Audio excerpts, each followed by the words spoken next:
what is cool about YouTube, and again, what I feel is like so empowering, is like it is a democratization. It is where you and me can have conversations and where we can be super real. And if people are looking for a real connection, which is what I think a lot of people are looking, especially like as our country's gonna get more fucked up, as like capitalism kind of gets more late stage, more like the shit just kind of like gets worse and worse. Like people are just like, please show me something real. Like, stop lying to me about the way things are, you know? Like, I feel like it's very powerful. And again, that's why I'm so attracted to it. It's why I love creating videos, because I think that, like, looking into somebody's eyes through the camera, I think it builds a deeper connection than podcast or anything or like audio can do. And it can help convey information in ways that, like, change how people think. What is cool about YouTube, and again,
Sorry, everyone, for having been gone, but I'm back. But I have to do one thing, because this is really, really loose, and I don't like it. So just 1 second.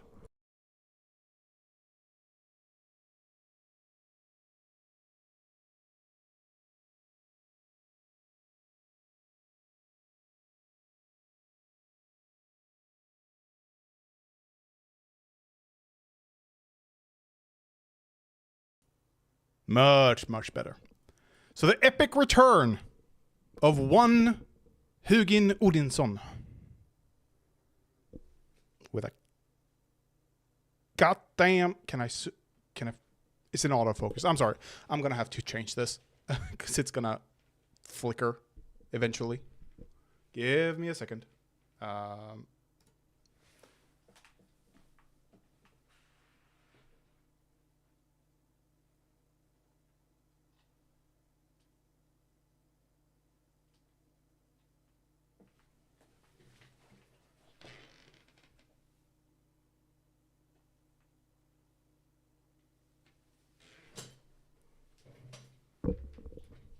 Oh, god damn it. Here we go. And cat.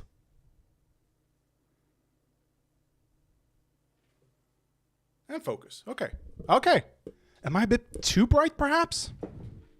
Can I... Oh, wrong way.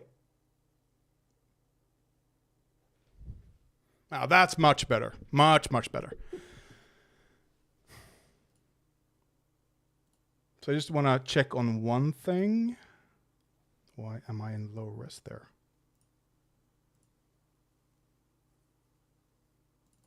Yeah, I still don't know why the freezing happens. I can't seem to fix it. So I've been gone for a month. Sorry about that, everyone. Again. Last time was vacation time. This time... personal business, unfortunately. Something I don't want to really talk about on stream. Something that doesn't concern people outside of pretty much this household and maybe close friends and family. Maybe. At best. At most. So I'm not going to discuss it here. You're just going to have to accept that. I should have done a lot of things when I was gone. Could have done a lot of things. Haven't done a lot of things because I'm lazy. I'm lazy. I have gotten more medication though. Did I? Give me a second. Of course I might have. I am not on my A game today. I'm sorry.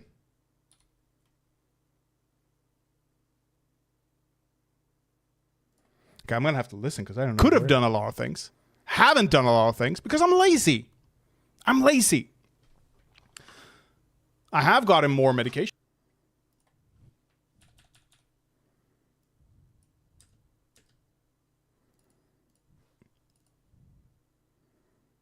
I think I'm good.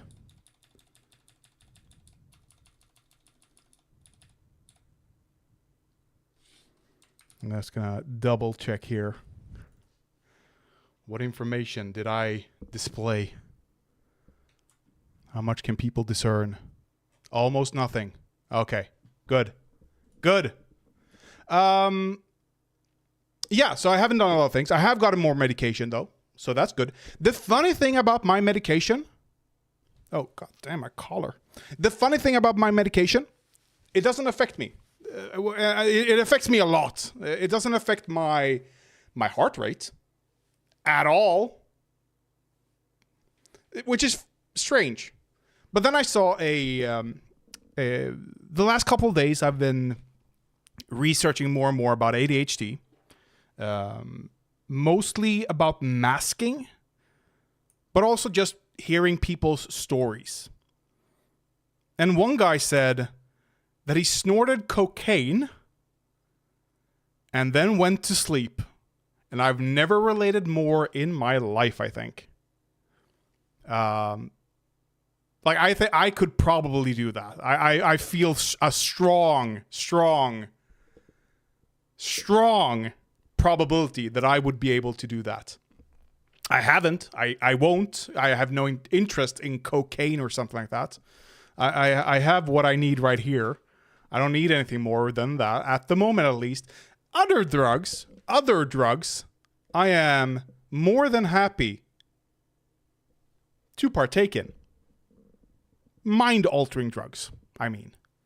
But I have no interest in getting sped up. That's not me. I want to avoid getting sped up. And I don't think I can get sped up because I am normally quite sped up. Anyway, so I watched some videos on masking. And I realized that I'm doing very little of it. I have done very, very little of it. I've done some of it, of course. And for any neurotypical person out there who's wondering, what's masking? It's kind of intuitive. You don't have to think about it. It's pretending to be normal. Pretending to not have problems with being normal. Now, I do it. But I do it in a, like, I restrain myself from all of my impulses. But when I was growing up, and this is something like just hit me like an hour or so ago. Growing up, I told my mom, if I can't be myself around my family, then who can I be myself around? You know? And my mom was doing her best. She also has ADHD, as I've probably mentioned before. And her mother, my grandmother, of course, she had no idea about ADHD. All she saw was that her daughter was acting like her ex-husband. That's all she saw. And she wanted to crush that because he didn't act correctly, okay? He didn't act in a good manner. But yeah, so what both me and my mom apparently, and we've talked about this, me and her, what we used to do was, when we were kids and there were people over for a gathering, whatever, you needed to be social. The one place you're allowed to go to where you don't have to be social is the bathroom. You're not allowed to go on your computer. You're not allowed to go watch TV. You're not allowed to just close the door and read a book if that's what you want. You're not allowed to play with your toys. You're not allowed to do anything you actually want to do. You have to be social in those situations. Like Christmas or New Year's or whatever. Now you can throw a temper tantrum, I guess. You know, eventually they're gonna be like, fuck him, leave him out there. But you don't want to be that person. So you force yourself to be social. But then you're so drained and you're not focusing on what anyone else is saying. You're not paying attention to anything. You're not doing anything. You're just sitting there. And honestly, this is a recreation of how I was in those social situations to a T.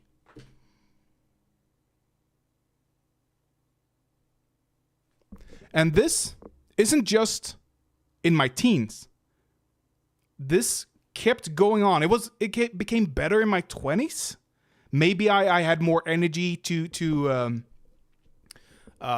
use towards that at that point. But my other grandma, my father's mother, she passed away last year, I believe. Was it last year? Maybe 2 years ago? Some time ago, whatever. And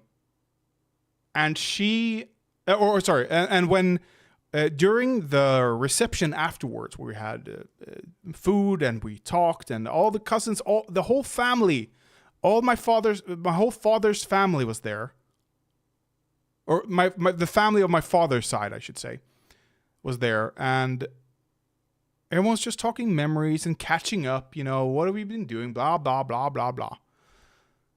And I, after like an hour, if that, I'm like, I have no energy, and all I want to do is go to sleep. That is the only thing I want to do. Just go to fucking sleep. Because I was entirely drained. So in those ways, I do mask. But when I'm at home, why would I mask? Right now, I'm not masking. This is not masking for me. I've I've hurt my finger. But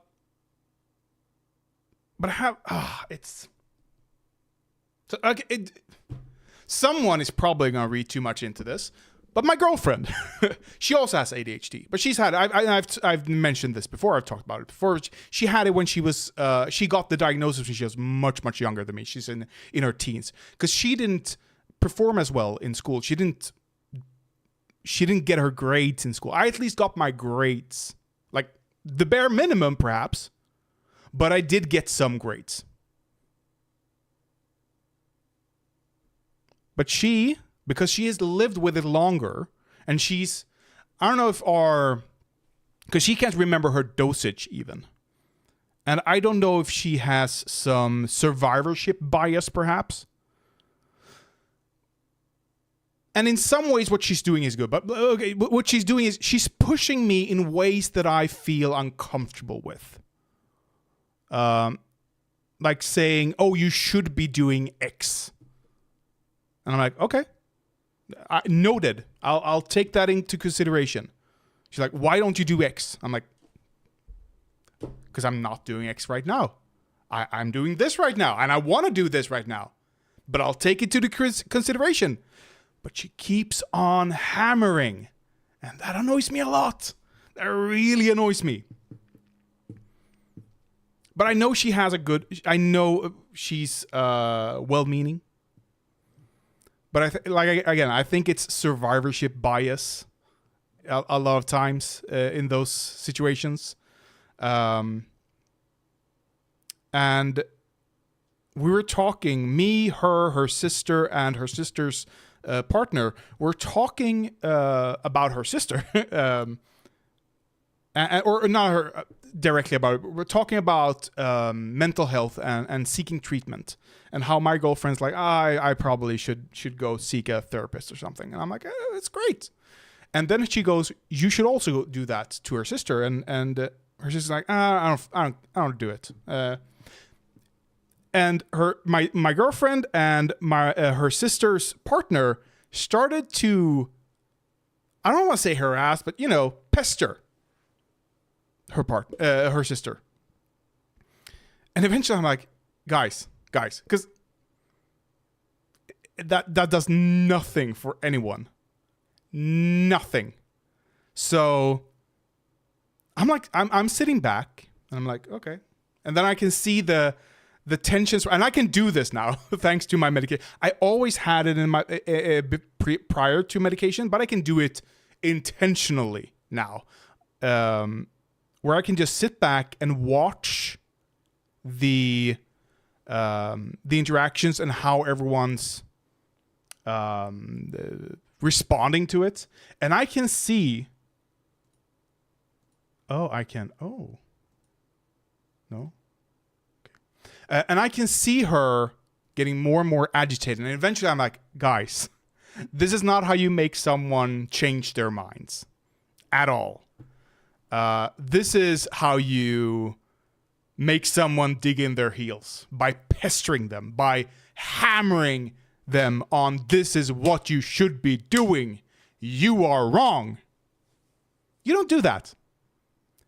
You take a small argument and then you drop it. And then you let it go a few weeks. You go, you remember what we said that time? Have you considered it anymore? I'm like, no, I don't know. Maybe. And I'm like, okay. That's fine. I just think, you did this yesterday, and I didn't want to bring it up then, but, I think some therapist could help you with those issues. And they go, oh, maybe.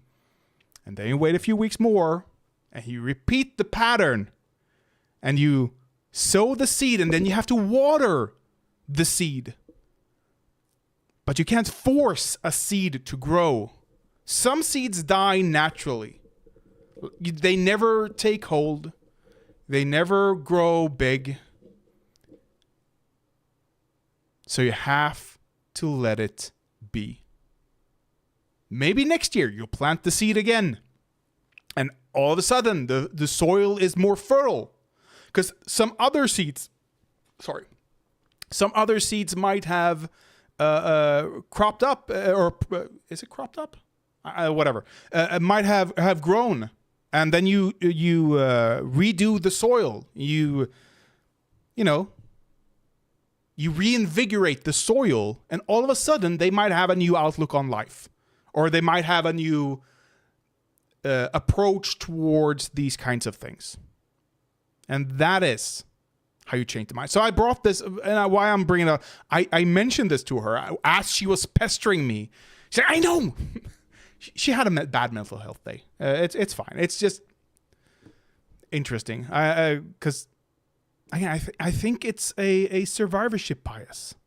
I've lived with my ADHD, and I haven't had the energy to mask almost at all in a very, very long time.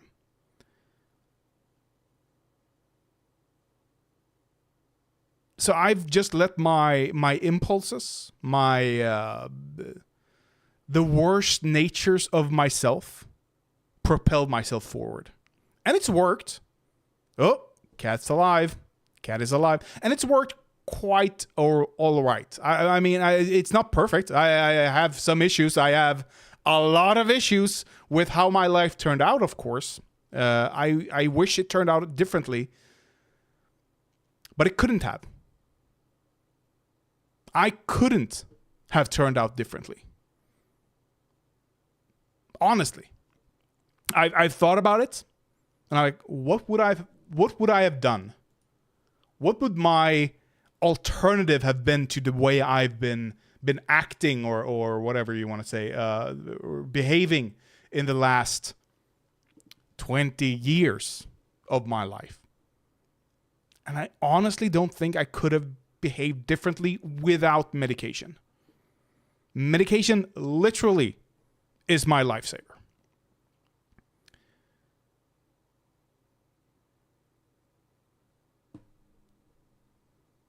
I don't know. It's just masking really drains your energy, is my point. And I've never had that kind of energy. And I don't know if is that related to my high tolerance to drugs? Like, okay, I've smoked weed in the past. Sorry, mom and dad, if you ever see this, they know. They're aware. Cops, I'm not smoking weed right now, okay? Future employers, I'm not smoking weed right now, okay?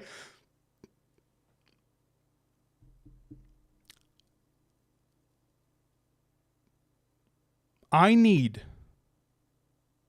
to smoke so goddamn much that it's crazy in order to get on a fraction of my friend's level. Like my friend, my closest friend, he takes one toke. He takes half a gummy.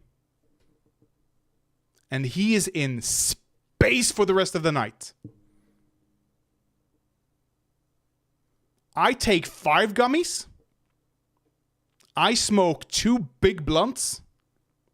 Spliffs more. I don't smoke tobacco. And I'm chilling. I am calm. I am okay. I'm having fun. I'm laughing more. But I am not in space. I am not flying high. I am just being. I hate it. in some ways. I love it in this for this. I think it's hilarious. And I want to see. I don't.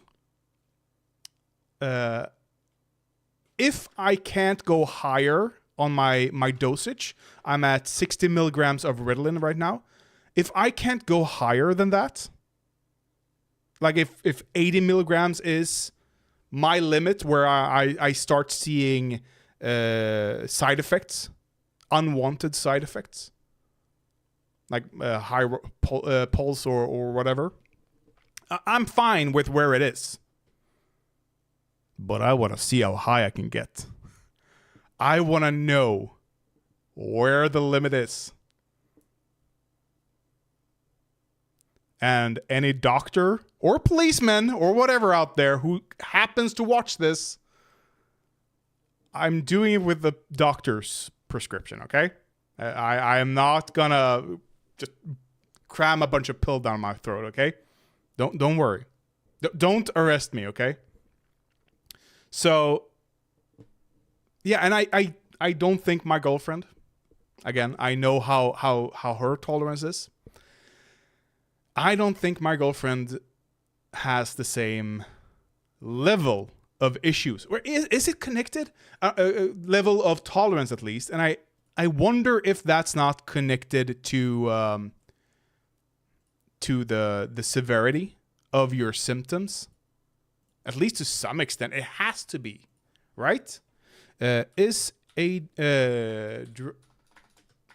drug tolerance... and ADHD severity connected.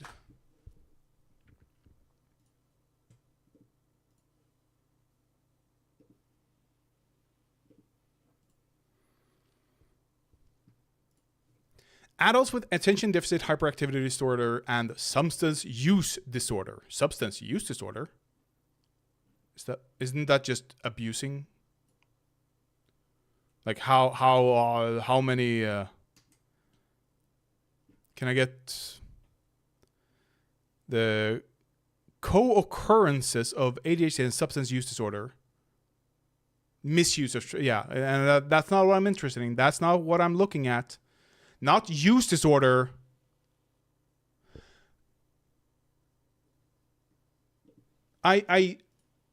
Oh, sorry.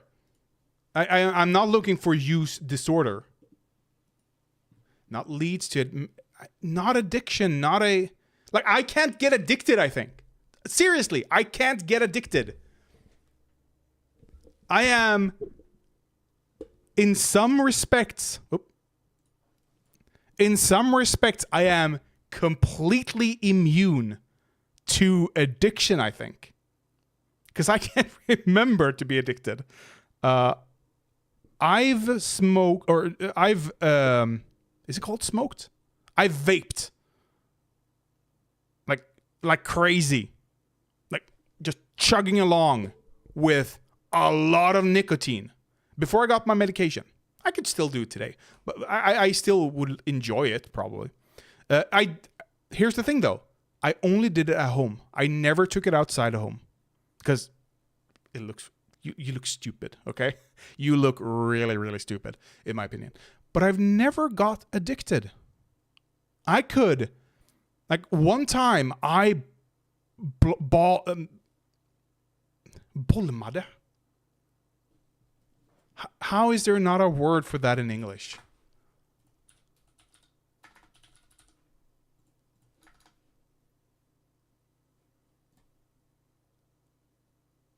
Bleach out smoke.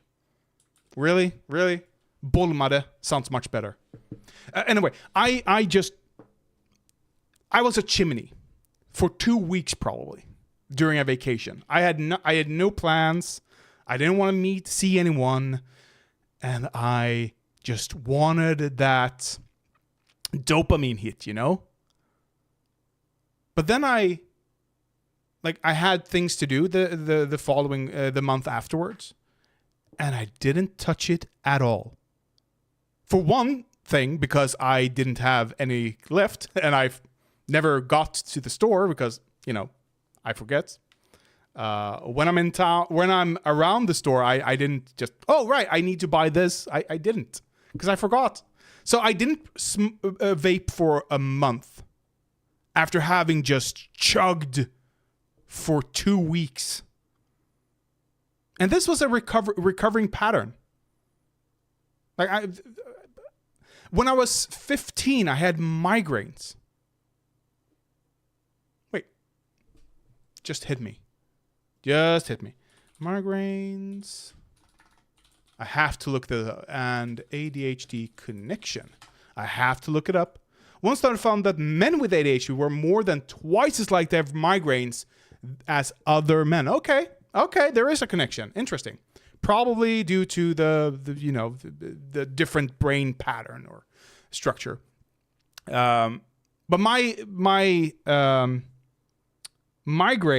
migraines were weird.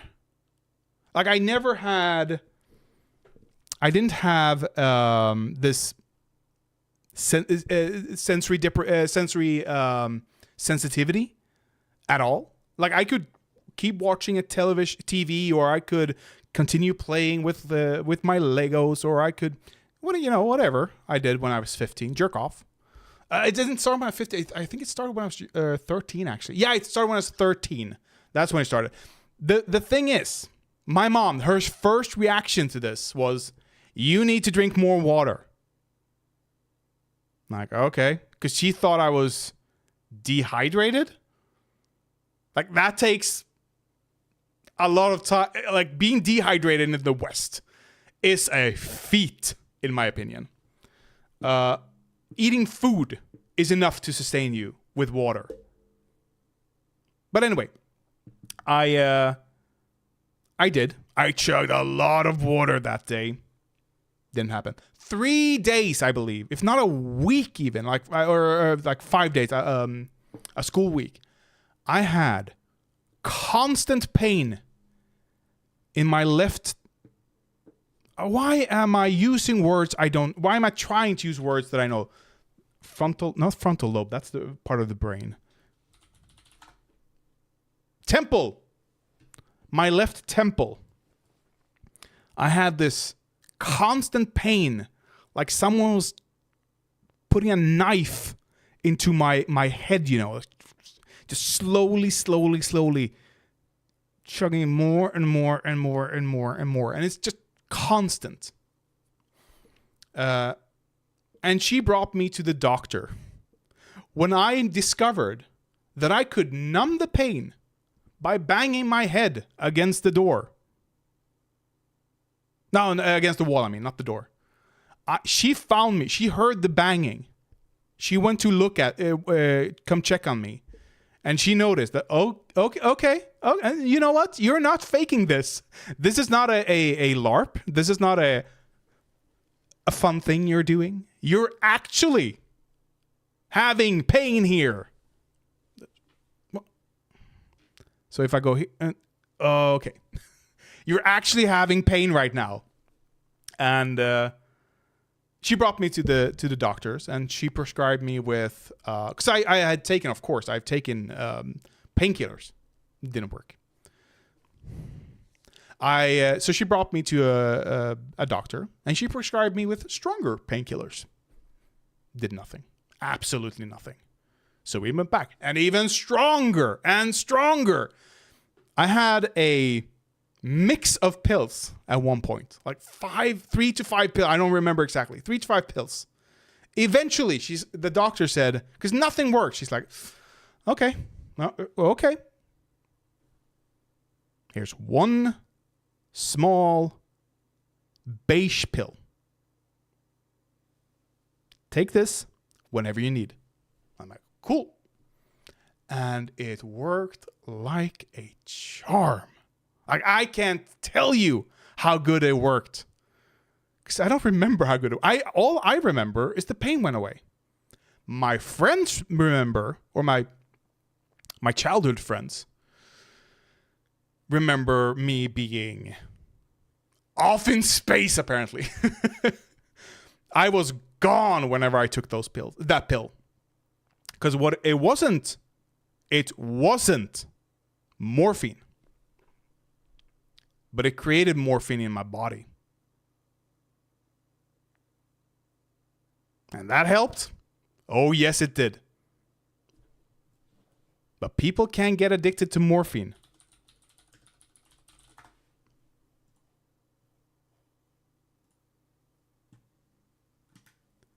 People can absolutely get addicted to morphine. I do not want to talk to you, okay? Okay? I, on the other hand, what I did was I waited. Whenever I got this pain, I waited to take the medication. I prolonged how much pain tolerance I could have. Because I didn't want to take pills. I don't want to be attached to a pill the rest of my life. Now I love it. But eventually I managed to cope with it. So much so that I could remove the pain by pressing in on my temple. That removed it. So I would, whenever the pain came, I would just like, Merp, and it went away. It just went away. This pain, I had to go into a machine, I believe a CAT scan or something. They had, they shot saline into my, what was it called, salt water? Into my, my bloodstream. And I'm guessing what they wanted to see was a tumor. I don't have a tumor, you bastards. There's nothing. They couldn't see anything. Just my ADHD, okay? So, but at the time, of course, I didn't know this. I didn't know they were looking for tumors. That's something I pieced together in my older days. Older days. I'm not that old. I'm getting there, though. I'm getting to the point where I can say, you youngins. And I'm going to enjoy that. So I just coped with the pain. And eventually, as I got older, the older I'm getting, the less frequently I'm getting the pain. And I haven't had the pain in years now, probably. But I'm waiting for it to return at this point. Maybe it doesn't now with the ADHD medication. I don't know. Maybe.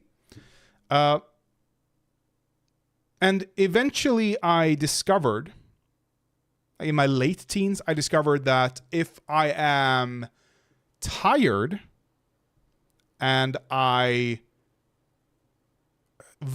not violently, but if I shake my head or, just rapid movements. If I do rapid movements with my body that my head is attached to, or with my head alone, the pain comes.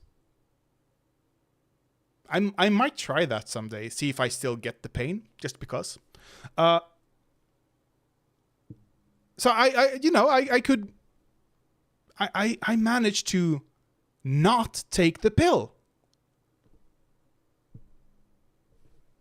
I just stopped taking the morphine. I didn't want morphine. People love morphine. Morphine is a gateway drug of epic proportions. Morphine gateway to other drugs. Now maybe my dosage wasn't that high. It's possible.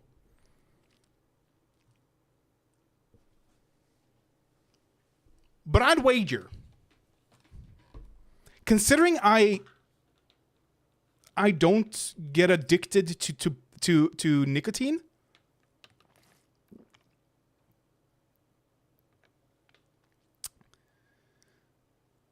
that they are connected. Right? They have to be. It's impossible for them, in my opinion, not to be. Why am I putting it down there where there's so much shit? I could just put it down here. It's much easier to get to access instead of the fucking cord. Again, I'm not masking. But yeah, I really, really, really, really think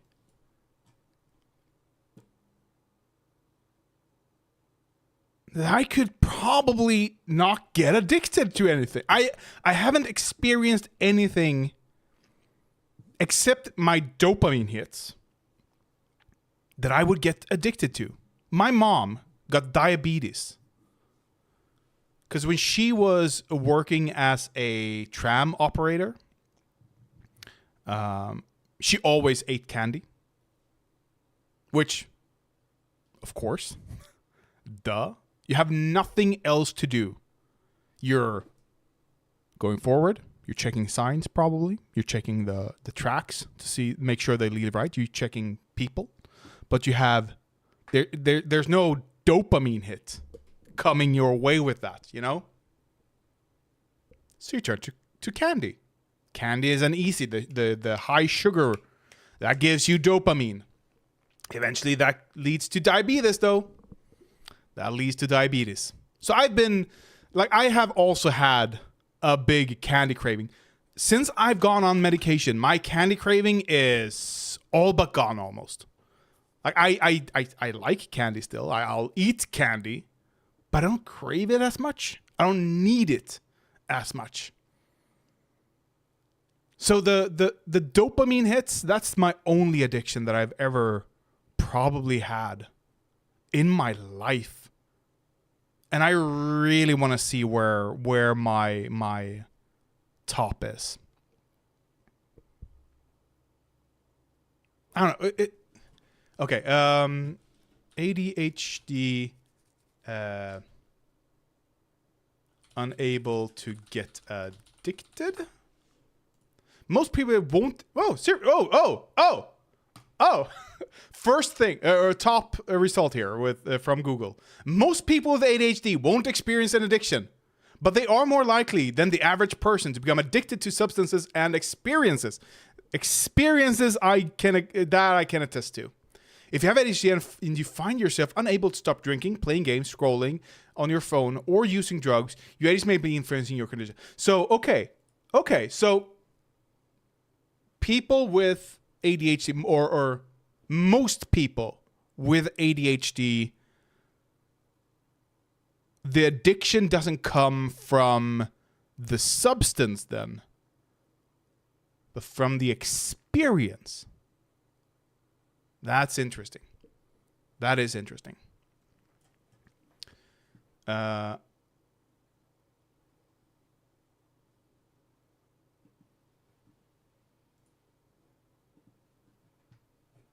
see, Quora, what are you saying? Yes, they are, especially if they have untreated ADHD. Poor impulse control with the extra stresses they experience, together with poor relationship skills, make them more prone to addiction. That I met through my son's addiction support group has untreated ADHD. Go to any prison and you'll find a ton of people with untreated ADHD. With one or several of the comorbid conditions like depression, yeah, that was me. I was in the early stages of burnout depression, at least. Bipolar, OCD, Asperger's, or personality disorders. I do not believe I have any of those. And my depression, again, it was due to burnout, not brain, and early stages of burnout. I was just more keen to it due to my mother's past and not being an idiot. The fascinating thing about the parents were that they would rather see their child relapse than get them tested for ADHD. The media has imprinted on them the dangers of ADHD medication. Go fuck yourselves. According to studies done, the opposite is actually the truth. When ADHD remains untreated, people are more likely to self-medicate or by taking drugs, or they tend to become easily addicted to electronic media. Both are very destructive. Yes. So yeah. My experience that isn't unique. I just have a high tolerance, I guess. Okay. Sure. Cool. I'm not wrong then. I am unable to become addicted. Okay. Cool.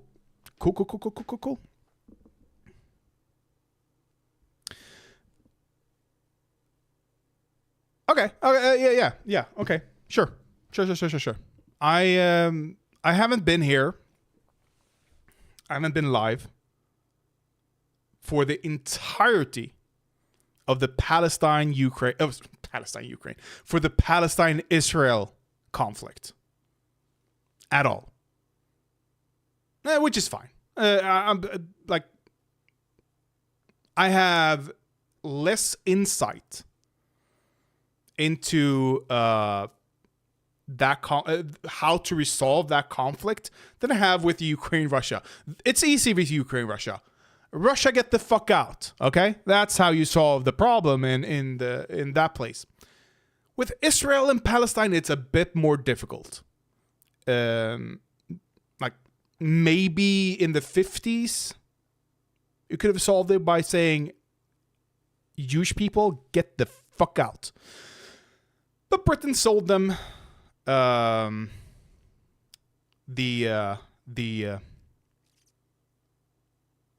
Britain sold them land, property that they owned, and they like expanded from there by just being aggressive towards Palestine and closing them closer and closer. Whatever. You know what?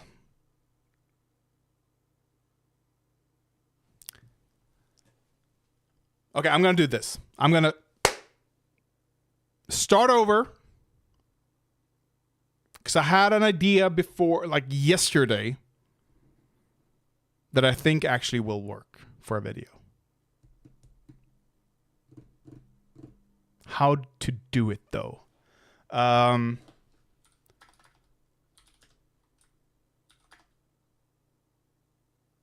okay. So I haven't been here. No.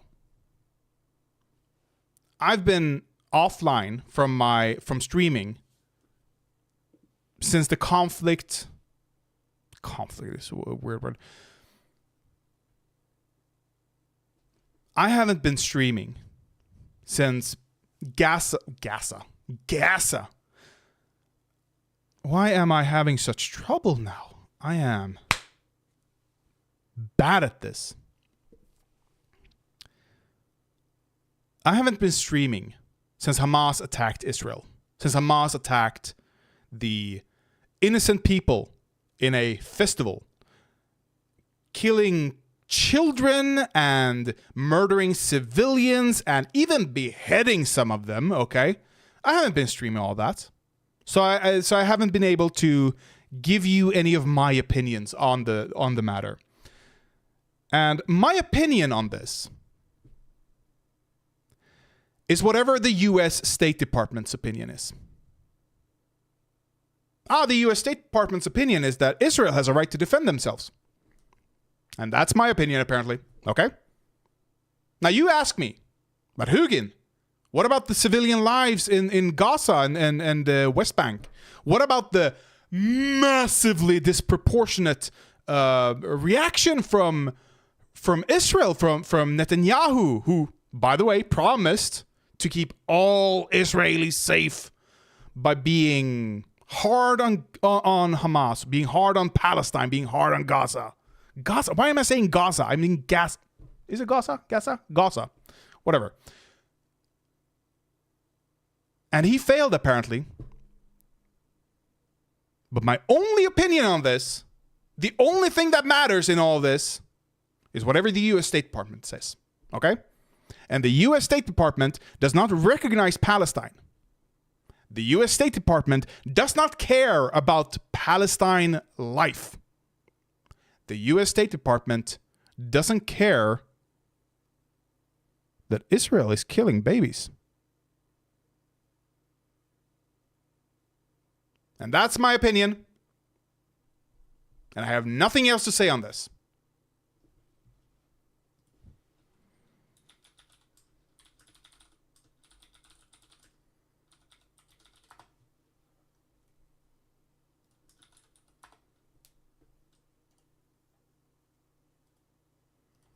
Fine.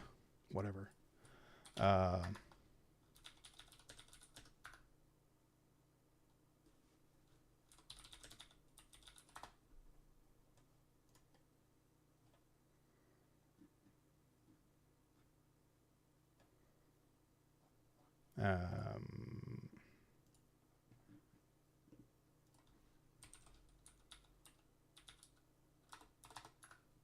Why am I not getting that? I am trying to give context to what I just did. And I am not getting it.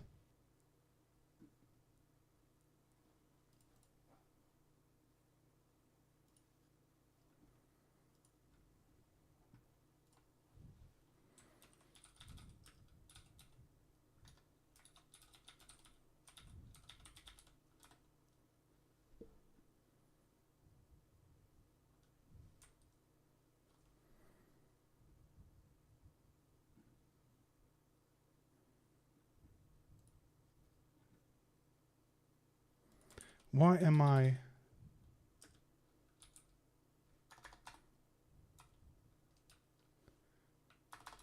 Okay, why am I getting such a bad...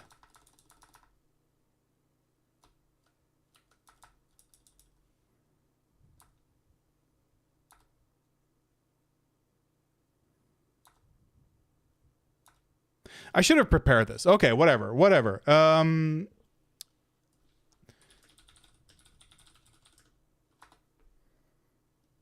Oh, I can just go on Twitter. Twitter will have it. Surely Twitter will have it.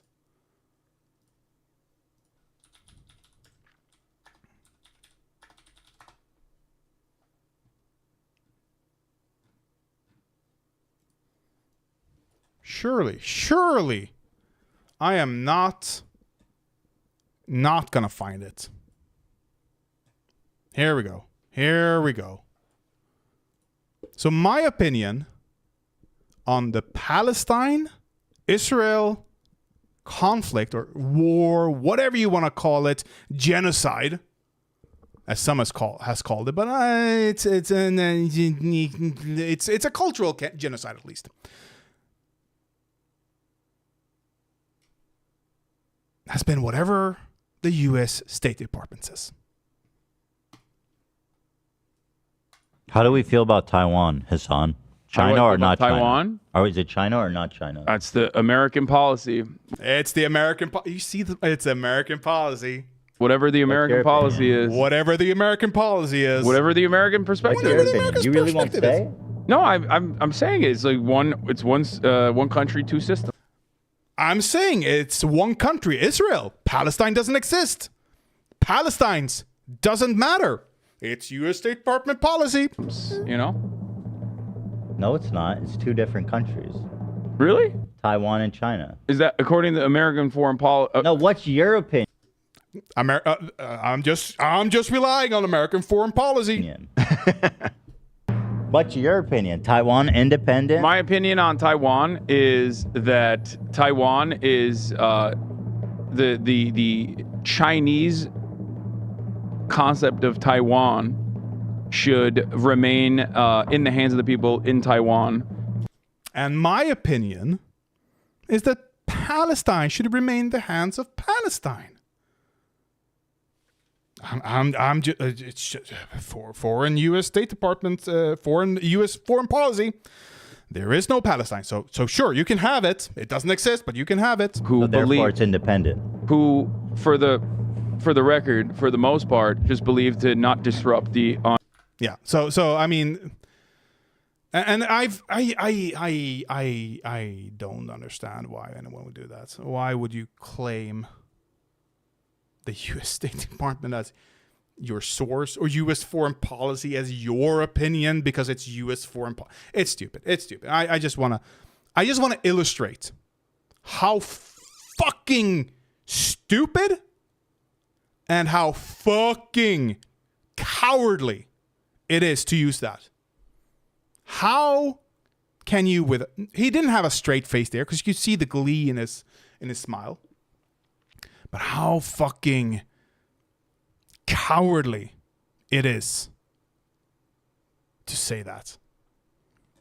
Because if you say that about anything else, you come off completely ghoulish.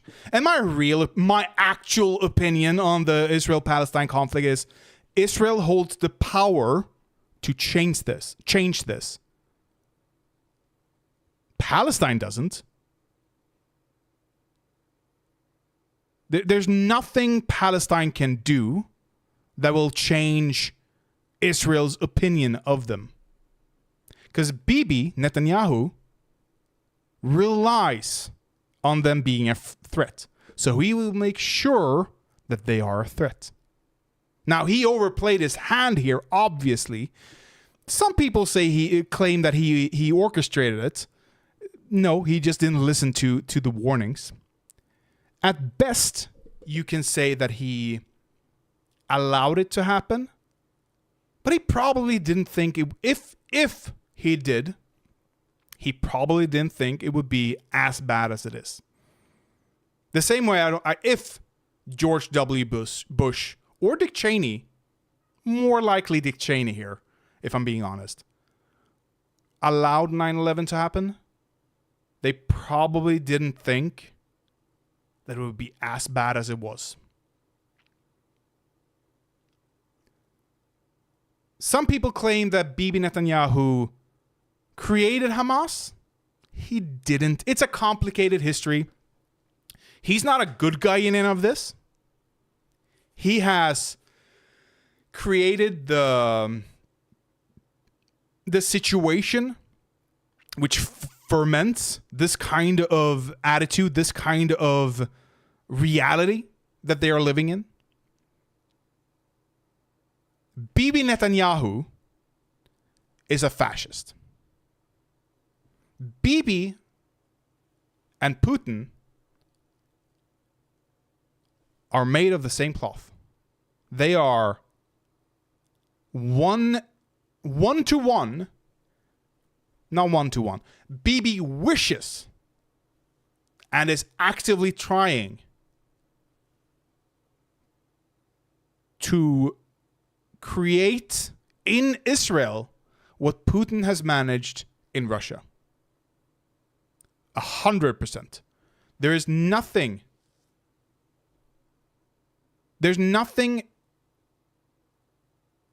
in what he has done that doesn't lead to him gaining more power.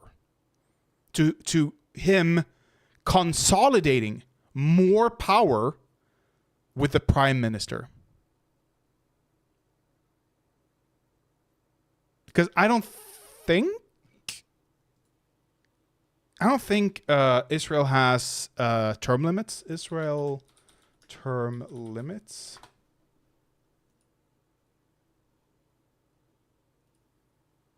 No.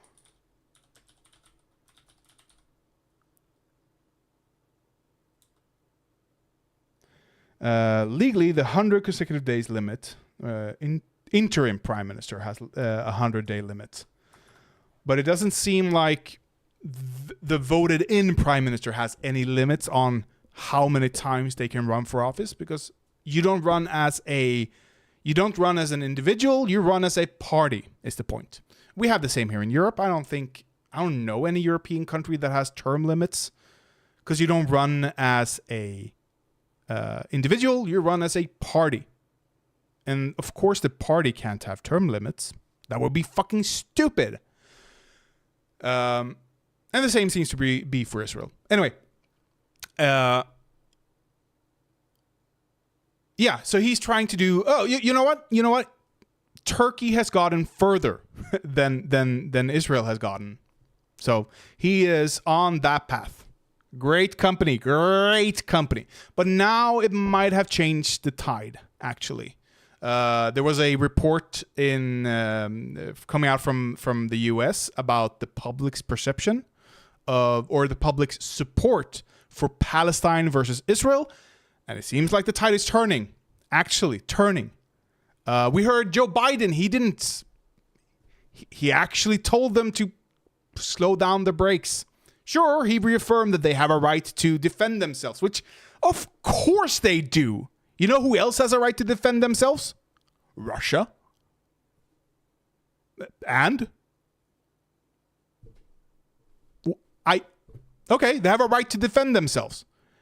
You don't have a right to kill civilians because of that. Just as Hamas only targeted military locations. But of course they're not. They're religious zealots. They're fascist, authoritarian, Islamic theocrats. Of course they're not gonna go after only military targets, because for them, the civilians are an equal threat to the military. The difference is that the military will shoot you back. But if they had only targeted military targets, boy, I would have celebrated that. But they didn't. So we have to condemn them. But yeah, my opinion is whatever the U.S. Foreign State Department's opinion is. That is the entirety of my statement. Whatever the U.S. foreign policy is, that is my position, okay? So if it changes, it changes. My position is the U.S. foreign policy. Cowards. Absolutely cowards.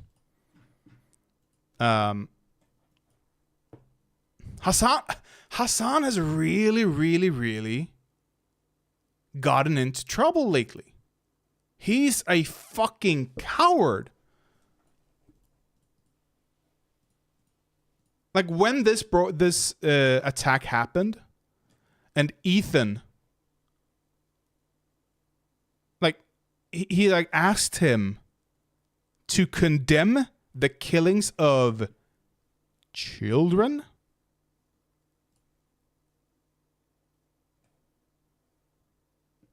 And he couldn't just say, do not, whatever you do, kill fucking kids.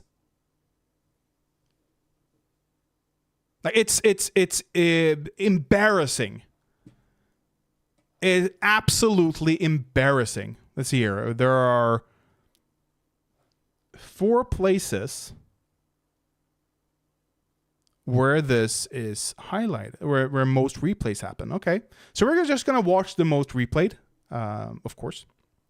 See where, because again, I'm late to the game. I'm just gonna do a rundown of the important stuff. My point was that, you know what? I don't need to explain that, do I? I don't know what the clip is, but I care more about you getting your point across. Yeah, as it pertains to Israel and Palestine. Like, yeah. Here's what I'll say. Wait, is there a clip perhaps before this? Oh, okay, yeah, there's a clip here. Let's watch the clip first. That you deserve to die. Me talking separately about something and Hassan talking separately about something, and they spliced it together to make it look like I was telling you that you deserve to die. Here, let me see it. Jesus. No, look at the title of it. It goes, debate. Ethan Klein tells his former co-host, Hassan Piker, he deserves to be burned alive by terrorists for his different views on the Israel-Palestine conflict. Die! And by the way, we got a community note on it. Thank you, Elon. 1.5 million views, though. But anyway, said that if you're pro-Palestine, you deserve to die, which is fucking nuts. Clearly cut And I've seen people doing the same to you. You can see how distressed Ethan is here. I feel for him. I feel for him here. Here's why they're doing that. Okay, here's why they're doing that to you specifically. Because you're Jewish, you lived in Israel, and Ela was, of course, a mandatory conscript, also being an Israeli citizen. So people don't know what your perspective is and immediately say, okay, you want all Palestinians to die. You want Israel to ethnically cleanse the Gaza Strip and ethnically displace in the West Bank.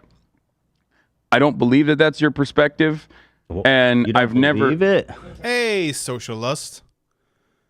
It's not. No, I know that that's not your perspective. I'm Just saying to be that, totally like, clear about that. yes, but Now I think that what? it's important for you to clarify, and then I can clarify my position as well. He's gonna clarify his. I'm sure you've already seen this. So I'm just doing a rundown on what has happened because I'm late to the game because I've been gone for a month. I've already went over that. Well, because a lot of people, despite the fact that I know that I have to be on a very delicate. I saw your video in my feed right here. I might watch it late. I might. Is there a highlight, perhaps a timestamp that I can watch? I might watch it. But I'm just doing I'm doing a Hassan critique here. Tightrope when discussing these matters because it does often get racialized fairly quickly, and it's done as a deliberate attempt to try to misconstrue your position and debate a straw man. I think that you can, describe your position, then we can go forward. Well, another thing to note, it is incredible how many people want this show to break up, Okay, like they can say it. So if you see anybody saying that, they're liars and bad order, genocidal, all this shit. And I've been saying it every fucking day, every time I can say it. So if you see anybody saying that, they're liars and bad faith weirdos. So here's what I'll say about Israel. Okay, listen. Ethan has been extremely forthcoming and very, very, very open about his opinion with Israel and the far right government that leads it. Okay, he has made no attempt to hide his contempt for how they treat Palestinians in the past, prior to this flare-up of the conflict. Listen. Isn't the first time I've said it, and I'll say it many more times. The cabinet is run by genocidal maniacs, okay? They're led by Netanyahu, who should resign in disgrace and go to prison for being a war criminal, okay? He's made a coalition of the most radically conservative freaks that don't represent, by the way, the majority of Israelis. And they're hell-bent on genocide, frankly, overtly. They've committed tons of war crimes in Gaza, including the killing of children, obviously, because Gaza is one of the most densely populated places in the world. 50% of the residents are under 18, so when you bomb a building, the chances that you're killing children is pretty much 100%. Okay? It's fucking barbaric. It's unacceptable. It's disgusting. I've seen videos, I saw videos of Palestinian dads holding his dead 5-year-old daughter. I mean,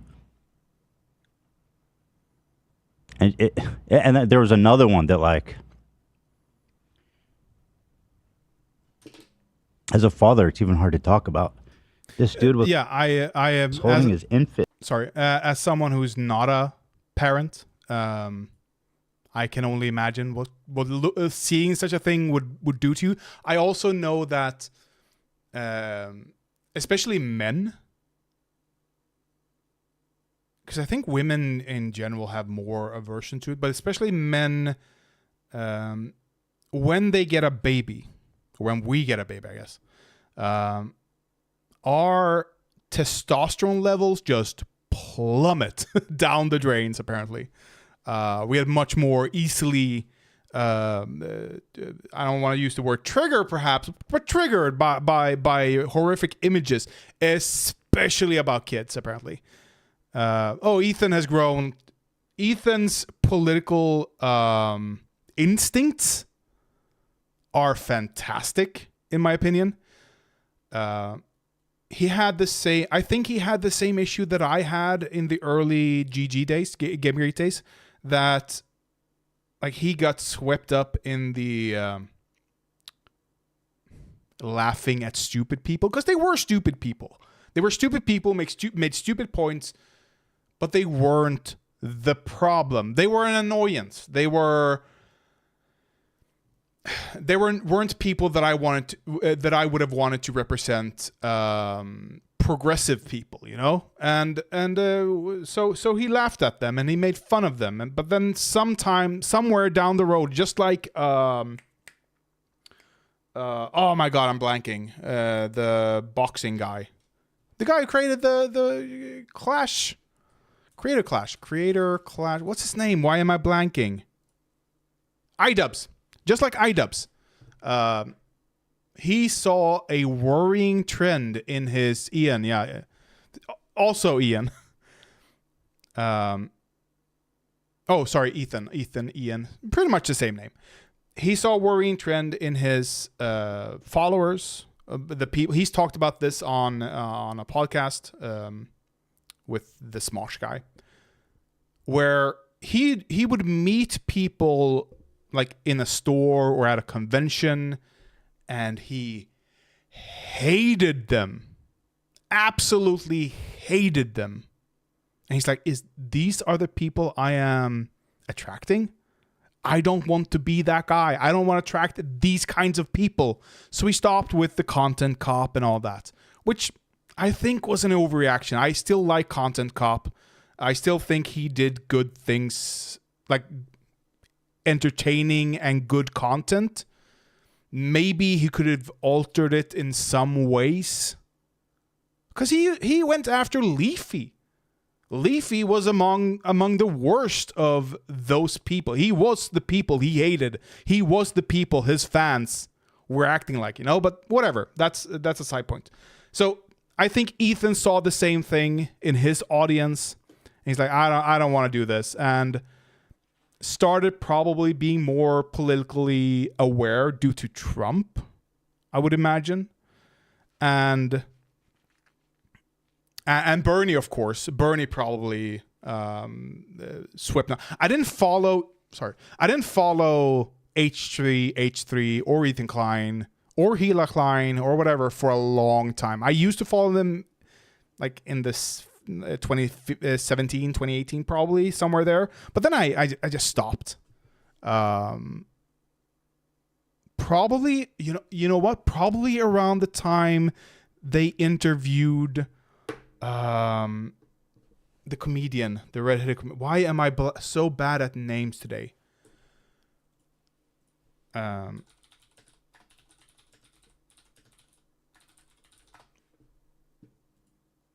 Not Papa John. That's not his worst interview. Come on. What?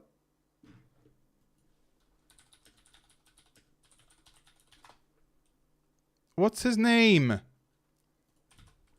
Chicago comedians. Come on. Why isn't he on the top list?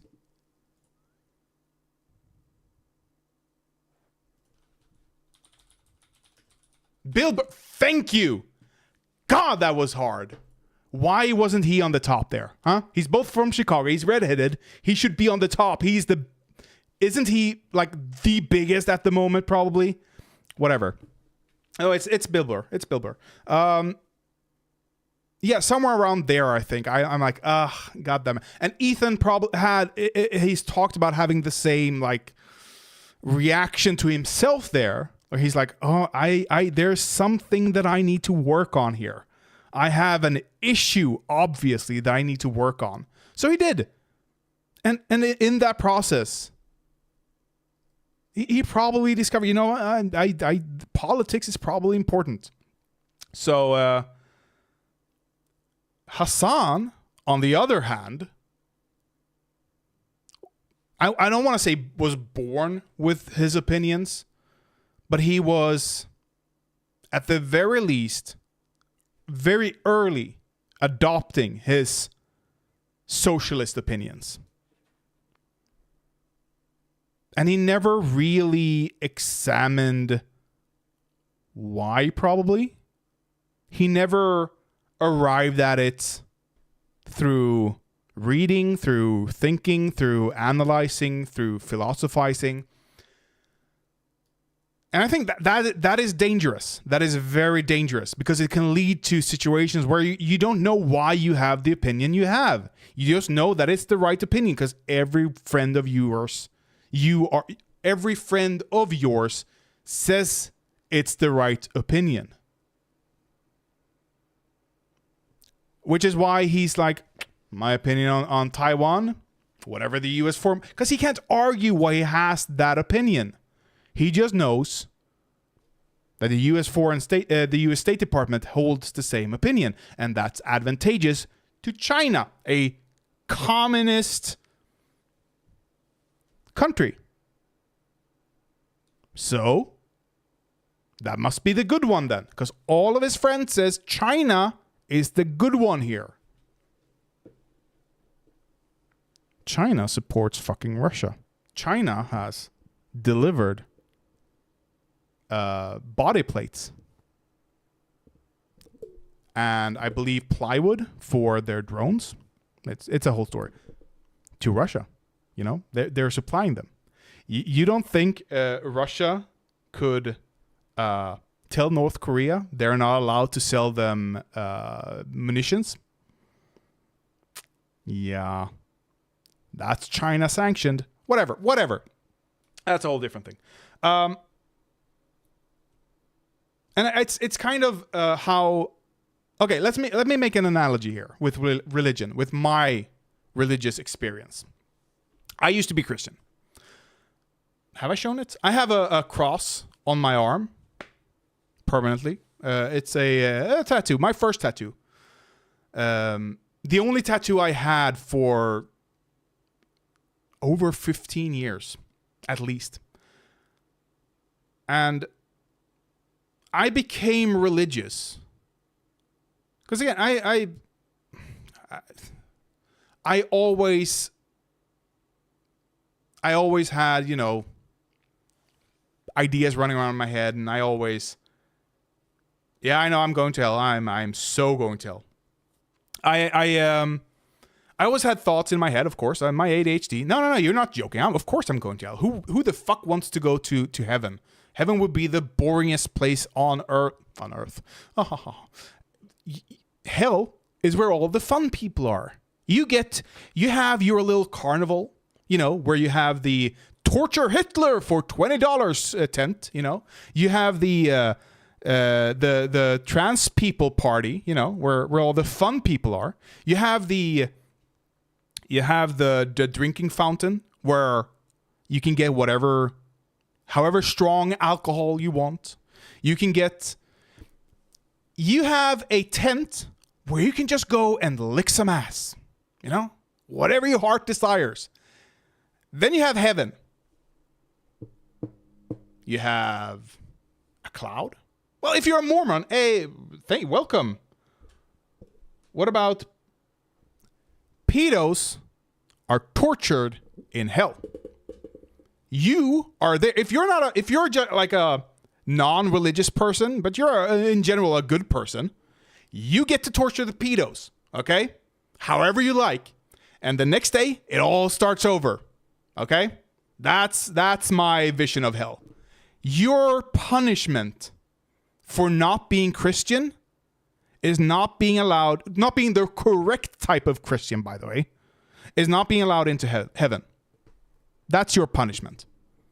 And I'm fine with that. If I get to torture some pedos, if I get to torture Hitler, Stalin, Mussolini, Mao, Xi Jinping, you know, the bad guys. If I get to do that for an eternity, I am happy. But in heaven, what the fuck are you allowed to do? Huh? Nothing. You're stuck with clouds. Oh, you know what? We're gonna have a get together on Friday. Oh, you know, let's say it's the Mormon heaven. No hot drinks allowed. No coffee, no tea, no nothing. So no, send me to hell where I can have a Hitler as my punching bag. That's what I want, okay? I'm fine with going to hell. Anyway, my religious experience started when I was 12 probably. Yeah, I'd say 12. Where I started, because my family, we had a cross, we had a Bible.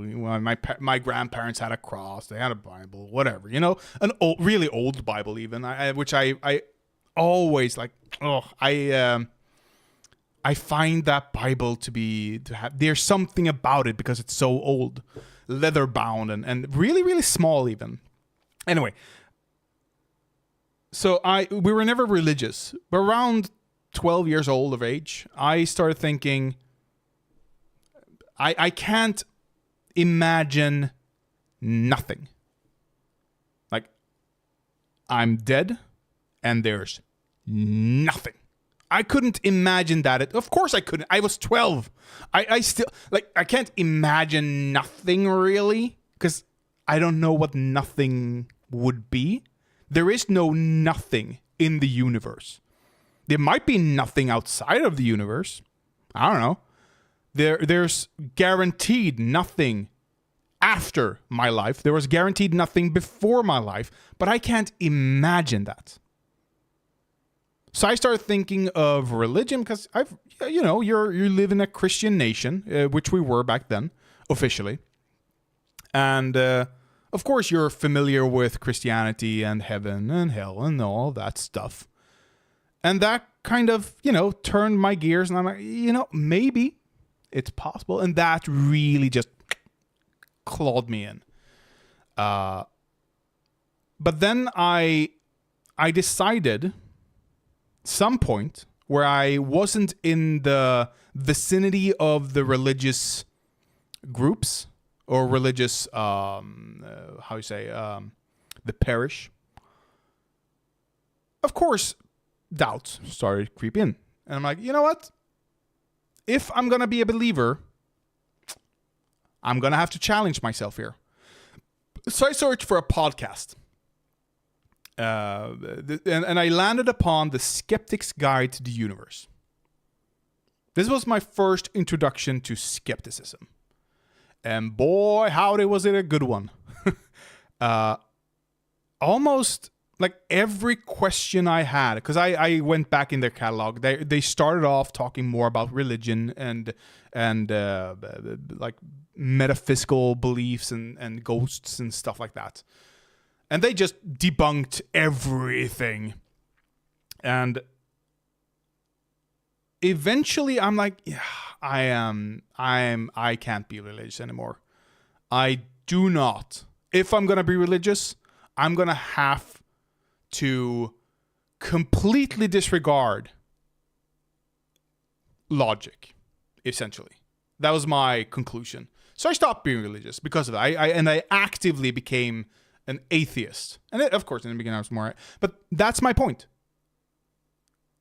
And the same the same goes for my political journey. I started off as a social democrat, not a big S or big D here, small s, small d.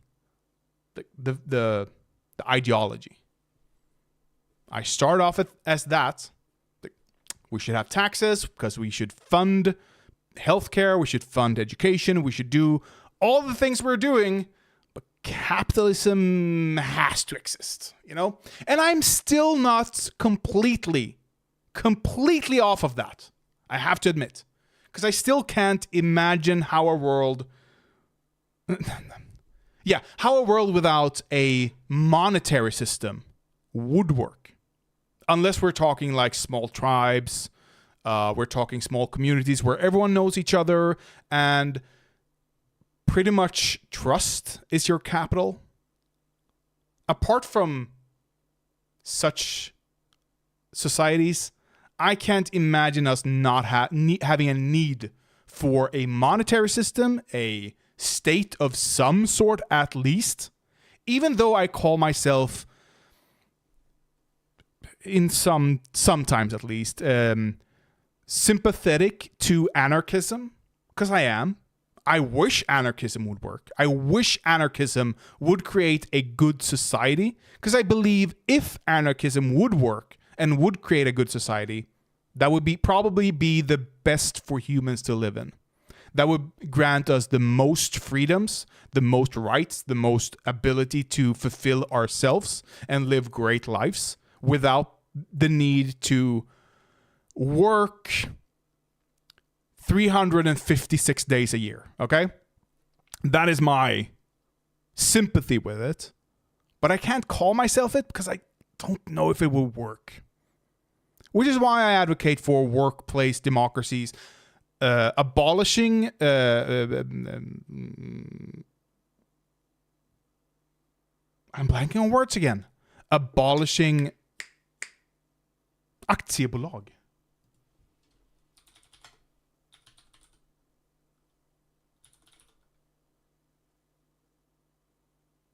Limited company? That's what it's called? Really? Stocks. That's the word I was looking for. Without eliminating stocks, we can eliminate stocks. Make sure that workplaces are either held by one person, held by a group of people who are working there and is democratically run, or if they are too big for that and you want to create not a private company, but I don't want to say limited corporation or something, but a corporation that is bigger, where you need to isolate yourself from the corporation's actions. Like if the corporation does something criminal, you don't want to be personally liable. You have to have a workplace, worker-owned workplace. I can imagine that world and the benefits we would have from it, and that's why I advocate for it. I can give you X, Y, Z because I've thought about them. And I'm reading about them and I'm coming to conclusions. And I'm not just going with my friends. I'm not just going along whatever my friends say because they also hold the same opinions. No, fuck that. You need to arrive at your opinions, at your political, not opinions only, but political advocacy with thought. You don't have to have all the data. You can, but you have to admit that you don't have all the data then. You just have to say, I can imagine this. This is what I think would be the best outcome. Hassan, which we were talking about here, I don't think he's done that. I don't think he's ever done that in his life. Because I can't imagine someone's saying the State Department's opinion here is my opinion. And having had a forethought about why they hold that opinion. It's cowardice. Whatever. All the signs go to hell too. So maybe they can invent AC. Oh, yes. You know what? That's actually right. Correct. Because I would hate the temperatures down there. Absolutely. That would be the one thing that I wouldn't like. It wouldn't be able to retain any water. Like I need to be able to swim if it's that hot. I need to be able to cool down. I wouldn't be able to, it would just be a mist, You turn on the shower on the coldest and as soon as it comes out of the the shower head, just vaporizes, because it's so hot. Correct. We need AC in hell. So yeah, all scientists straight to hell. Sorry. It was like a year old.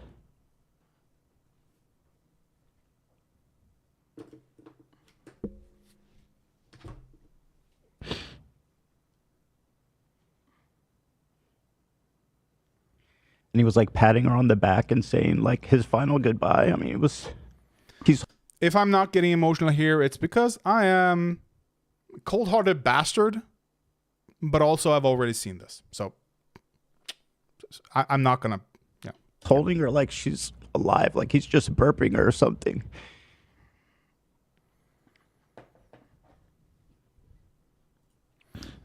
Okay, we don't need to wallow in his pain here.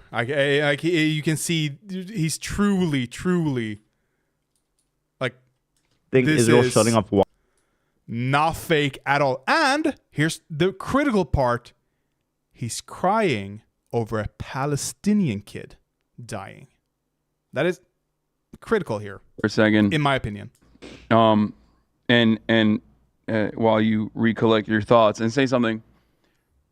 The feelings that you are demonstrating here and the empathy that you're demonstrating and showing towards Palestinians is unfortunately not represented by our administration. So now Hassan doesn't like the U.S. foreign policy? Now he doesn't like it? And it's not represented by our media. And I think that the irony is that in the aftermath of the okay, we're gonna skip this now because I like he's not doing the thing I'm wanting him to do. Did. I was watching the Israeli news with Ela this morning, and she was translating it for me on the news. They were saying the strategy is to get in as much bombing as possible before the international community makes them stop. Yeah. How fucked up and cynical is that? Well, yeah. But they just openly said that, right, Ela? It's like news anchors like speculating about the situation and all giving their thoughts. It's not an official like. It's an analysis. Government or IDF telling their strategy. Well, but they're all speculating, and they were saying how like, in their opinion, we have a short time to respond before the humanitarian cause there is going to be so bad that everyone will tell Israel, you guys need to stop. So some of the citizens are actually upset because they want them to respond harsher. Right. It's crazy. That's crazy. I want to say this about settlers in the West Bank are religious zealots. They're monsters. They're genocidal, fucking fundamental monsters. They are also, I would even say, settlers, they're participating in this dangerous conflict. Okay? And they're putting themselves in this dangerous place. Now, I want to make it clear just while I'm on this point, the people who were murdered outside of Gaza were not settlers. Those were normal motherfucking people living normal lives, living on kibbutz and like communes, fucking communists, living like a peaceful life with their families. They were not settlers.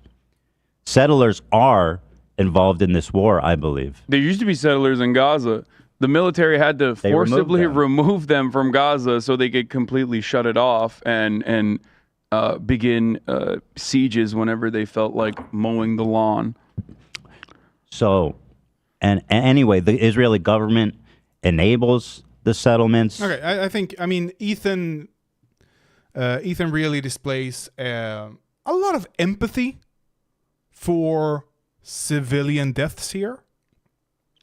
The Sher Abu Akleh story did fuck me up emotionally, and I never thought we would be here today. Israel outright fast. Israel has since its not since its inception, but for a long time been fascist. Or moving towards fascism, at least. It's not a new thing. It's unfortunate, but yeah, they are going closer and closer and closer and closer. Let's see here.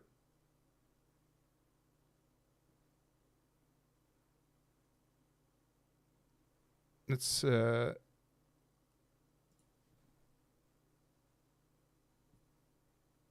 So I miss the thing that I'm looking for, but I think it's later in the VOD. I mean, this is there's a reason why Israel did not have local media go to the kibbutzes that you were talking about that were slaughtered. They originally went immediately. They said, we're having foreign press come here. Mm-hmm. Right? There was a reason for that. Because they know that internally, the opinion of the Israeli population currently doesn't matter. The Western opinion I think matters. the Israeli opinion on the massacre was pretty unified, dude. Well, what they say about that is that Whoa. they don't. What Everybody's the hell? already. Hold on one sec, Hila. Okay, go ahead. Yeah. They're saying everybody is already in such grief and broken that they don't need to show this terrible footage, but I mean, they're saying it's important for the world to see what happened, so Yeah, that's of why. course. yeah, they're doing propaganda. It's like, Well, yeah, of course. Yeah, it's propaganda, but it's important propaganda, in my opinion. It's the same reason why the camps, the Nazi concentration camps, were photographed by international press, because it needed to be shown to the world what happened, which is why Israel doesn't allow foreign press to go into Gaza. That's the issue. Not that they're showing them what Hamas did to Israelis. The issue is they are not showing them what the Israelis are doing to civilians in Palestine. Yeah. not surprising, is it? Yeah. No, it's not. But I'm just saying that, like, I think that it did happen. I think that there is more. They're not like It is- putting. What is Hassan's point here? They shouldn't record it. They shouldn't allow media to see any of, like, what do you want them to do here? Just, you know what? We were attacked. We were brutally attacked. Kids were murdered. Families were decimated. Some kids were even beheaded. Not 40 kids, but some kids were beheaded. You know what? The world doesn't need to see this. This is our local issue. We're just going to have the local press. No, fuck that. Fuck that. The local press, no. The Israelis, they know what happens. Sometimes, when is he not annoying? Is my question. When has Hassan had a good take in the last 5 years, maybe? Like, for real. When was the last time he had a good take that he wasn't forced into, like with the Russia-Ukraine, which I believe he still says, like, the West destroyed the peace talks. No, fuck that. The Russia destroyed peace talks when the mass graves in Baku was discovered. That's what broke the peace talks. The West just ensured that Ukraine could do what they wanted. When was the last time? Okay, he has the right opinion when it comes to trans issues. But then he has Christian Walker on, and he doesn't really challenge him on his transphobic opinions when the transphobic opinions are brought up. He got critiqued for it by his chat, and he banned the people. It's like, he has the right opinions on stuff. Fine. His takes on them are surface level at best, or dog shit, usually, if not wrong at worst. The bodies there and like putting them in fucked up ways. Of course not. I'm just saying, That's not what I'm saying at all. It's Come not on. that cynical to send in the press. I think that It's not cynical at all. In that case, I think that the coverage from certain Israeli outlets on the matter is more critical on the Netanyahu administration, and showing that, I think, and like the interviews that I've seen as well of the parents fucking demanding, basically kicking out Israeli Knesset members that are visiting the hospitals, yelling at them, telling them to fuck off, telling them that this is their fault. I think that like there's two different reasons for obviously that level of anger. Some of which say you did this to us by being more brutal, and that this violence, of course, is going to be a constant, and it's going to be a violent retaliation. Does Hassan think that the local press, if I don't know, if they were barred, which Ethan isn't pushing back on that, what I've seen, but if they were barred from entering the kibbutz and be witnessing the atrocities there, would they not be able to get the information from the international press? What is his critique here? It just sucks that Ethan has to deal with this type of leftists. I want to see Vosh, Kyle, and more voices that are. Kyle is great as a social democrat. I understand that Ethan chose to do this with Hassan because they are roughly on the same level. The issue with it is because, yeah, like I said, I would love to see Ethan and Vosh in the same talking to each other. I would love to see that. I would love to see Vosh being in the studio even. That would be awesome. Maybe, filling in for Hassan when he was off to Japan or whatever he's doing, stuff like that. Why wouldn't he? That would be great. The issue is Vosh lives in Seattle and this is in Los Angeles, so can't really. Kyle also lives on the East Coast, right? I think he lives in New York. Yeah, he lives in New York State. I don't know if he lives in New York City. So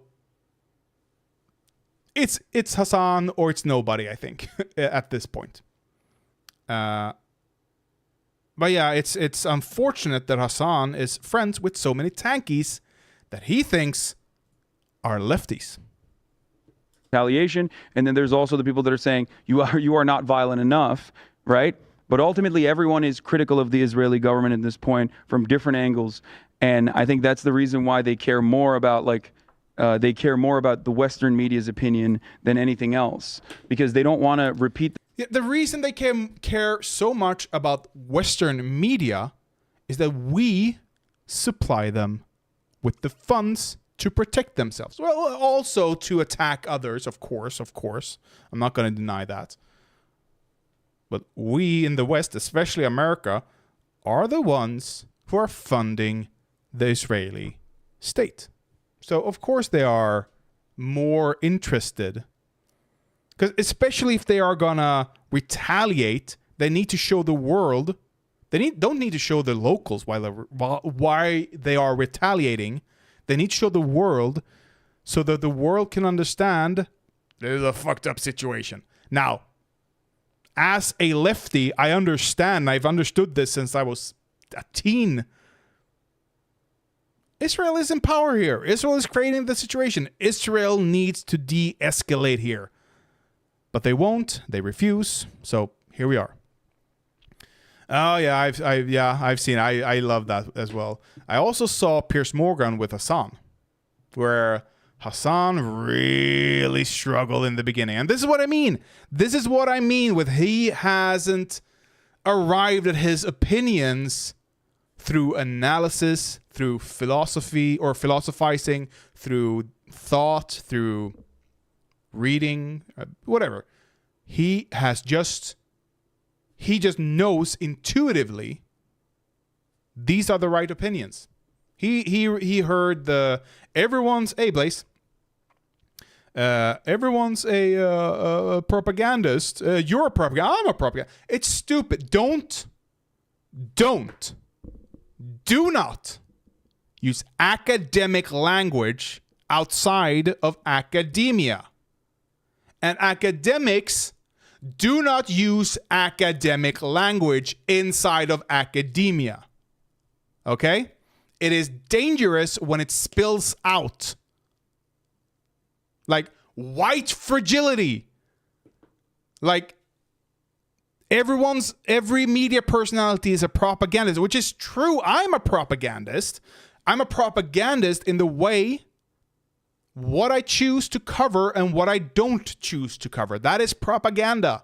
That is a form of propaganda.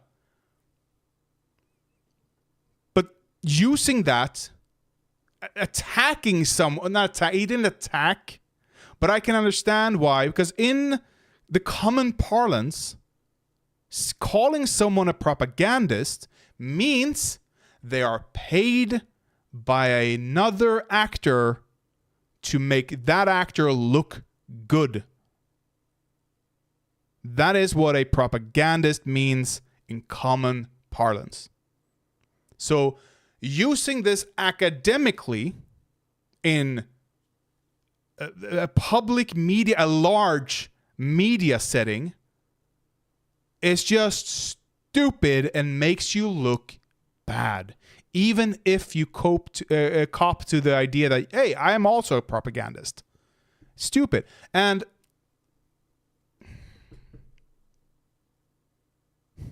yeah, and inside academia, oh God, am I going to go on a tangent here? Yeah, fuck it. The problem with academia, and I think I've touched on this before, perhaps, maybe. The problem with what's commonly called soft fields in academia, so not your STEM fields, not your science, technology, engineering, STEM, science, engineering, science, technology, engineering, and science, technology, engineering, and math. That's of course, math. And this includes physics. This includes like biology, even, stuff like that. So those, and I think today we're not talking. I think the new term is STEAM, academic fields, STEAM. Science, technology, engineering, the arts, and mathematics.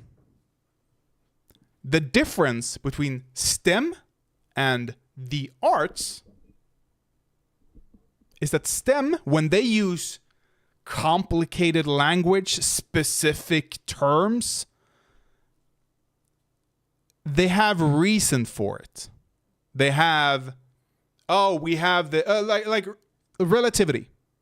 If you used relativity back in the 60s, not in the 60s, back in the 40s, most people probably couldn't grasp it. They were stuck with their Newtonian ideas of how physics works. If you talked about DNA not that long ago, if you talked about germs not that long ago, people didn't know what the fuck you were talking about, okay? So they discover these things. They have these theories of how things work, and they need to put a name to it. They need to have a word that condenses this big, looming calculations and theories down to a singularity, so that they can communicate with each other. And eventually, these terms leak out into the common parlance because we need to teach people about it. We needed to, of course, you still learn Newtonian physics because they work on a terrestrial perspective. Like from Earth or on Earth, every Newton calculation that you can do works. It's when you move outside of it that everything just breaks down, which is where relativity comes in.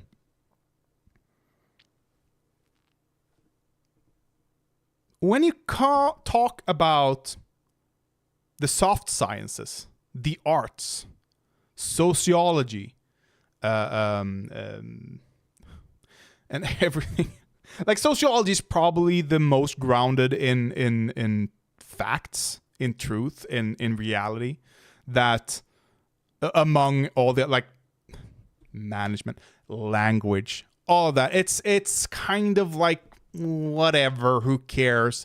It can be changed on a dime. Sociology still needs to hold to some kind of, like, language changes, and you can just say that Ebonics, is that what is it called, that still, how the AAVE, African American vernacular something expressions, whatever, that is recognized today as acceptable language. Saying ax instead of ask is acceptable today. You're still not allowed to write it, I think, but you're allowed to say it because it's a language, it's art, it is malleable. We decided. It's Tom Scott, he's a linguist. He's a descriptive linguist. And that is the most common linguist, I think. Prescriptive linguists say this is how we should do things. Descriptive linguists say this is how we are doing things. Not how things should be. Because again, it's art. Language is art, and we participate in it every day. Even deaf people participate in language art every day. Anyway, sociology still has this problem, though. They want to condense an academic term into a singularity that they can use among colleagues. But eventually, they start talking about this outside of colleagues. And they use these terms. White fragility, for example.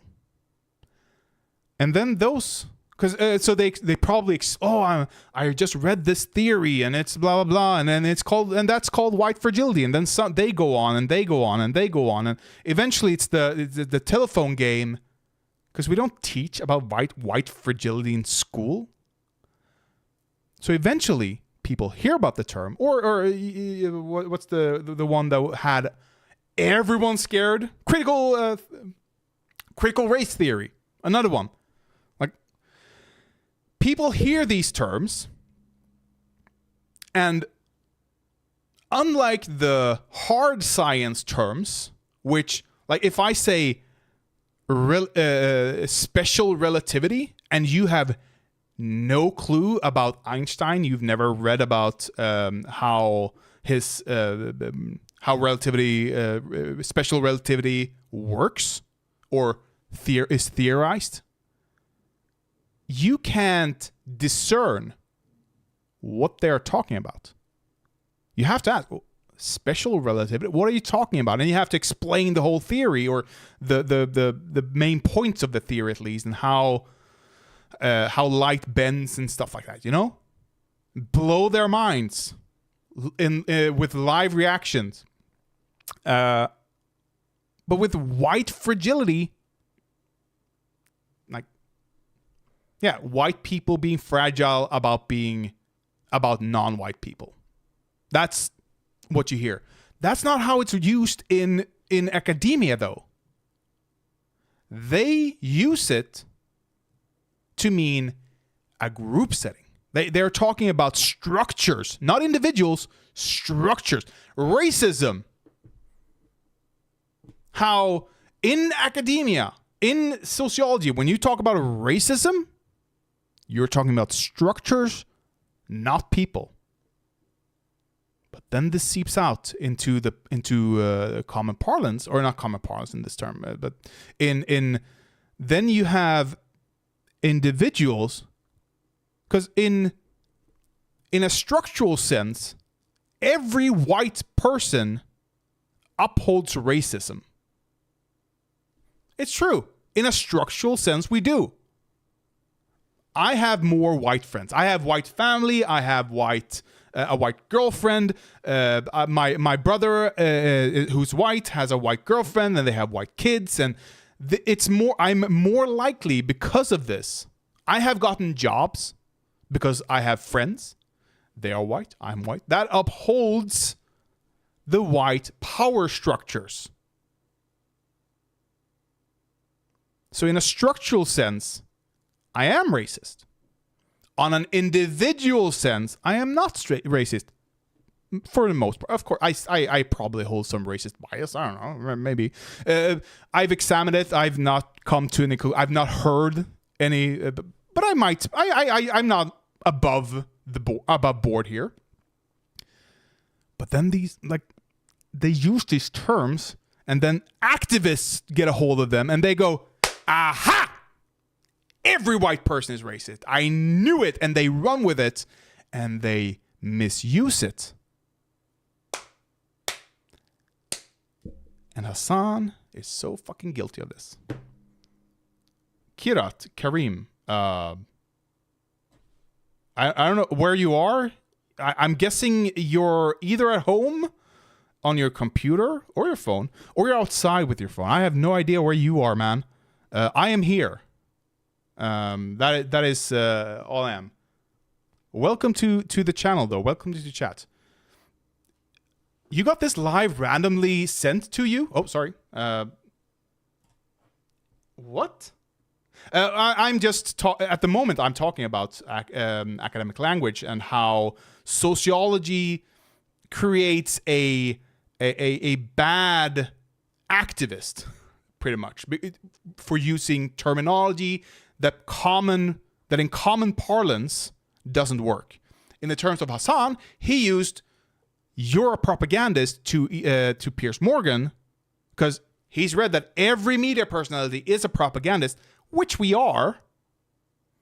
But you don't use that academic language in common parlance, and it's probably best for academia to do something about it.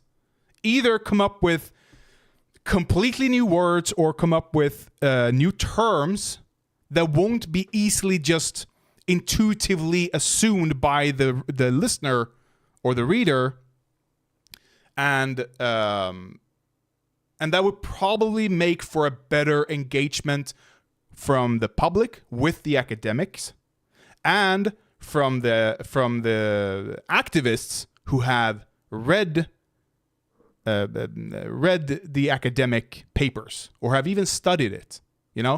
That is what I'm talking about. And Hassan Piker is part of that problem. This was a side point, though. So now we're going back to, I'm catching up because I haven't been live for almost a month. So I'm just catching up on some stuff that I have missed to speak out on. Thank you, Karim. The mistakes that happened last time in both 2018 and also the Shireen Abu Akleh. Okay, sure. Because you guys are new and yeah, sure. Calling someone a propagandist, like Hassan did to Piers Morgan. He said, "You're a propagandist, but I'm also a propagandist," he said, is idiotic. Because like I said in the beginning of this side point, when the public, when a random person hears "you're a propagandist," what they think is you're being paid, or you're either paid by or you're forced by someone else to make them look good, to obfuscate their crimes, or to make them appear as better than they should be. That is what people think when they hear "you're a propagandist." In academia, though, it is so much broader. It is insurmountably broad. And what Hassan was talking about in academia is a propagandist because we choose what to talk about and what to not talk about. That is propaganda in academia. It is not propaganda in common parlance. Large YouTube removes this though, but traditional media companies, TV companies, movie production companies, whatever you have, how they choose who gets and doesn't get roles or spots on television or what have you is part of their propaganda. Nobody on Fox News would ever give prime time to a socialist. Right? They give it to Nazis. Not open Nazis, but people who can speak the Nazi terminology in dog whistles. How, like Tucker Carlson, how apprehended? I don't understand what you mean about apprehend. Could you offer a nuanced perspective, differentiate between the virtuous protagonists and the malevolent antagonists to unravel the... What the fuck are you talking about? I'm assuming you're trolling. I'm going to allow you to be here for now.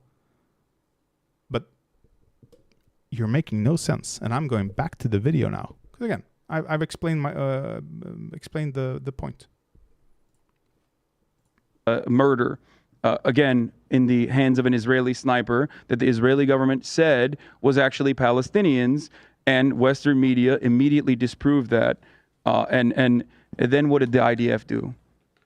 What did the IDF do? I don't know. When a wonderful voice for good, a Christian woman, a Christian Palestinian. Listen to how he speaks on this, like as opposed to the importance of a child not getting murdered. Oh, fine, we're stuck on this apparently. Because you're new guys, I'm going to indulge in this. Then how would you categorize Piers Morgan within the realm of contemporary societal... Nope. You guys are trolling me. Fuck off. Palestinian and an American citizen, Shireen Abu Akleh, was murdered as she was on her way to one of these refugee camps. She had a press vest on. She had a press helmet on. She was shot in the neck so that she could be assassinated. Okay? This was a major issue. They wanted to do... Sorry. This is really fucked up.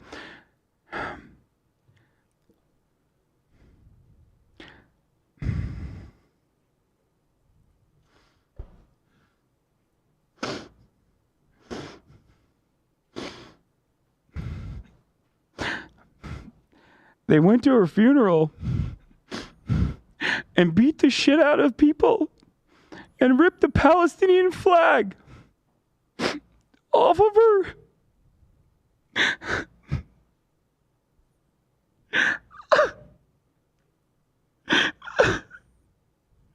Palestinians can't have a moment of peace in this fucking world. They can't even mourn the dead.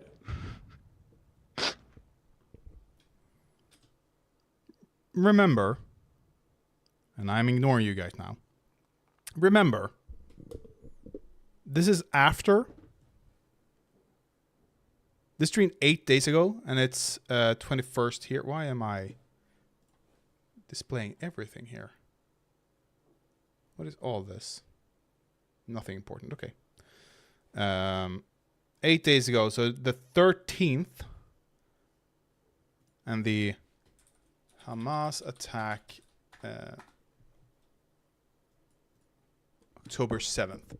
So it's been a few days, but still they are currently talking, if I remember correctly after my big rant, about how Israel was brutalized by Hamas. Civilians in Israel were brutalized. And what is Hassan's point? Well, what about the Palestinians? We talked about that We talked about it all over here. Like all of this is just about Palestine and how brutal of lives they have. Now we're talking about how Israel was treated by Hamas, civilians in Israel. And his point is, oh, but the IDF still. Yeah, we know the IDF is horrible. You're talking to a person who hates the IDF. But he also wants to talk about how civilian lives aren't up for grab. You don't kill civilians even if they are horrible to you. You're free to forcibly remove them from the homes they have stolen. Go right ahead. Go right ahead. Do it. Throw them out. Do not kill them, especially not kids. Sorry. The IDF went in and beat the shit out of the Palestinians that were mourning her at her funeral, that were holding her casket, and ripped the Palestinian flag off of her casket. How is that allowed? How can that continue? How do you not see that? That's in the West Bank. This is a Christian woman. This is not a Muslim. This is not Hamas. This is a journalist that was beloved in the Muslim world. And she was assassinated for speaking out and trying to shine a light on the atrocities.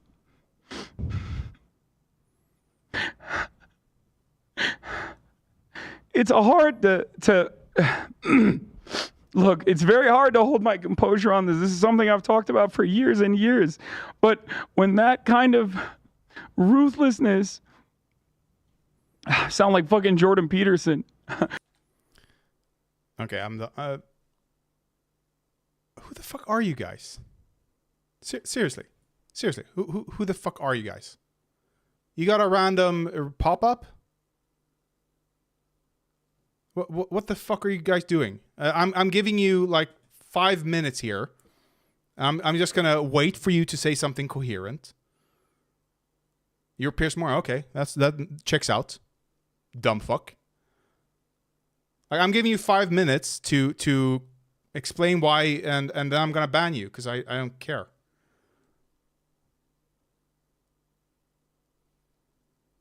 On a brother's grave, bro. Where ya stand? Why yo so mad, bruh? For real, or what? Why am I mad at people being dumb fucks and downplaying civilian deaths? I don't know. I don't like civilians dying. Don't kill civilians.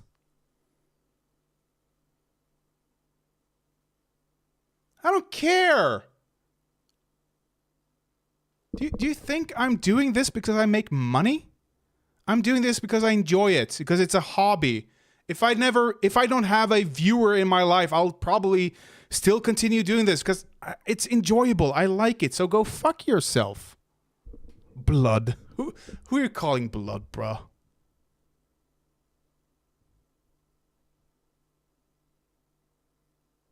Show a band? Show a band then? What the fuck? Where in the world are you guys from? Do you follow Hassan? I'm guessing so. Or are you fucking from... Are you from Israel? Are you Israeli trolls? We're Russian trolls, maybe. I don't know. You're trolls, at least. That's for sure. Hop on CS2, little boy. Okay, I'm with Masada. Yeah, it checks out. Why are you calling me little boy?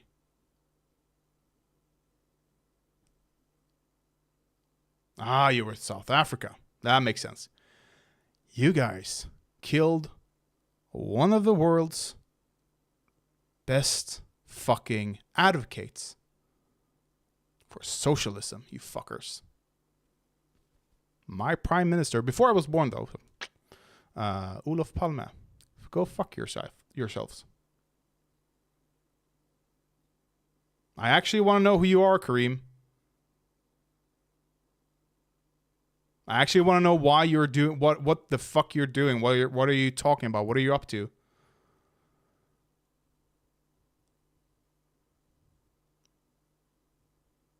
Okay? I didn't ask for your real name. I asked for why you're here. What are you doing here? Why are you doing this? What's your point?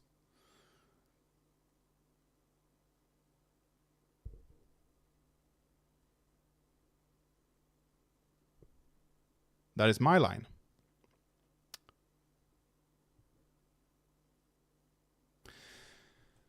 Okay. Okay, it's bye.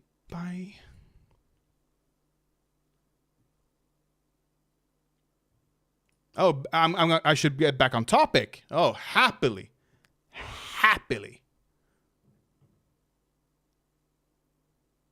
Okay, and you're too. Bye. Want to talk about the economics of the world? Fuck you. When he talks about men, What? that kind of ruthlessness sound like fucking Jordan Peterson.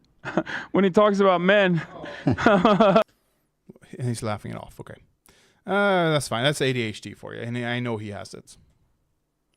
People that are receiving this information were going to feel differently. Like the goal there is to absolutely demand verification, because you have to do that, because in the fog of war there is so much misinformation that gets presented, and the media should do their fucking jobs 100%.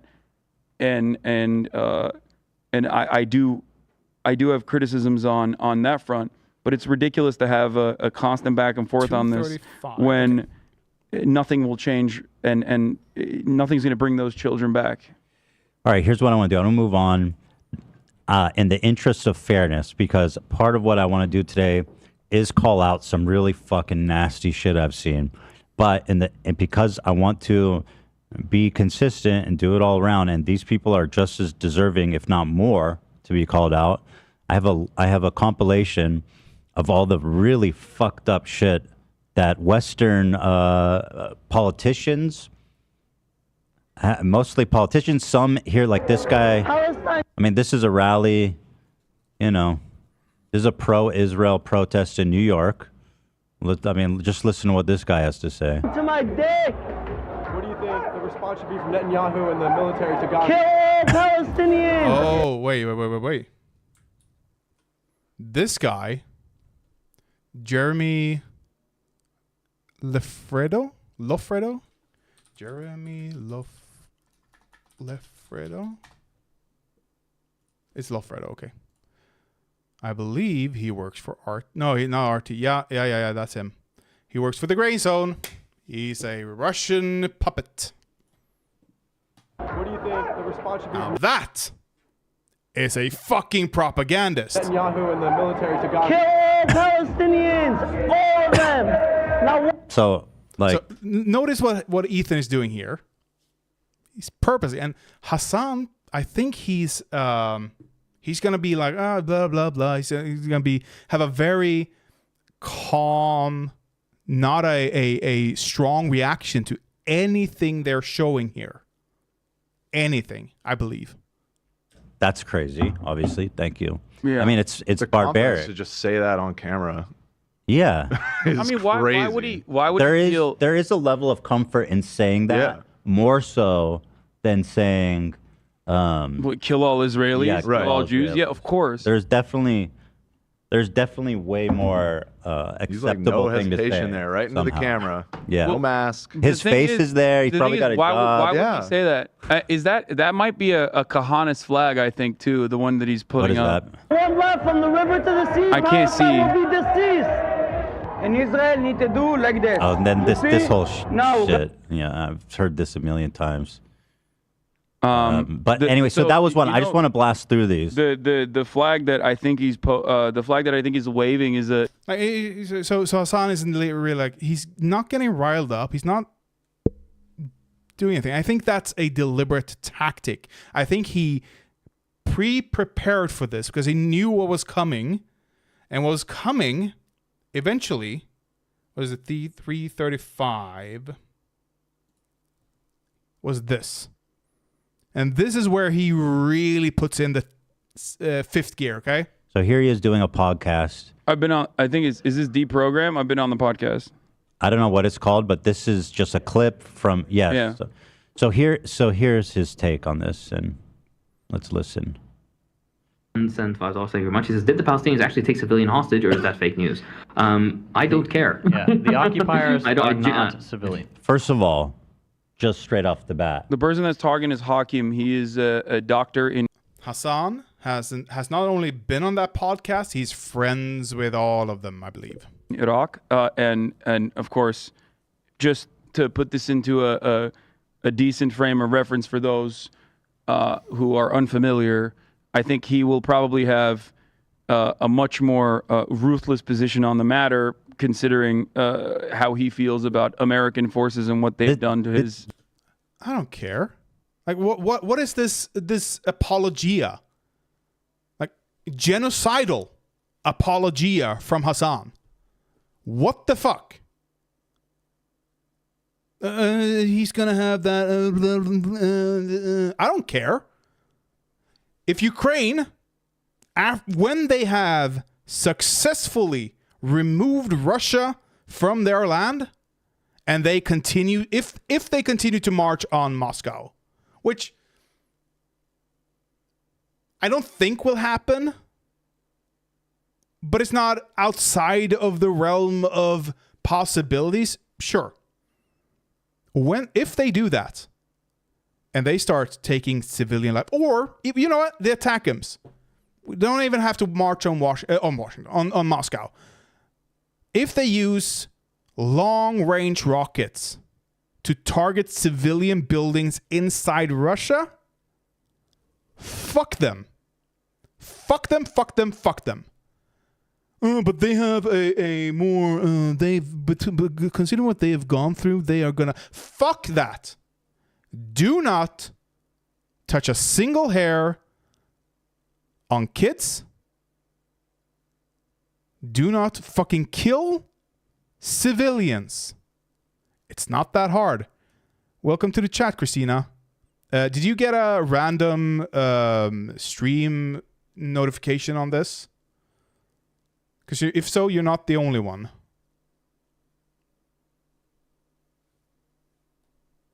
You did. Very interesting. Why are they... I'm guessing YouTube is boosting me because I've been down for almost a month. I'm just critiquing Hassan, but you are displaying, unfortunately, some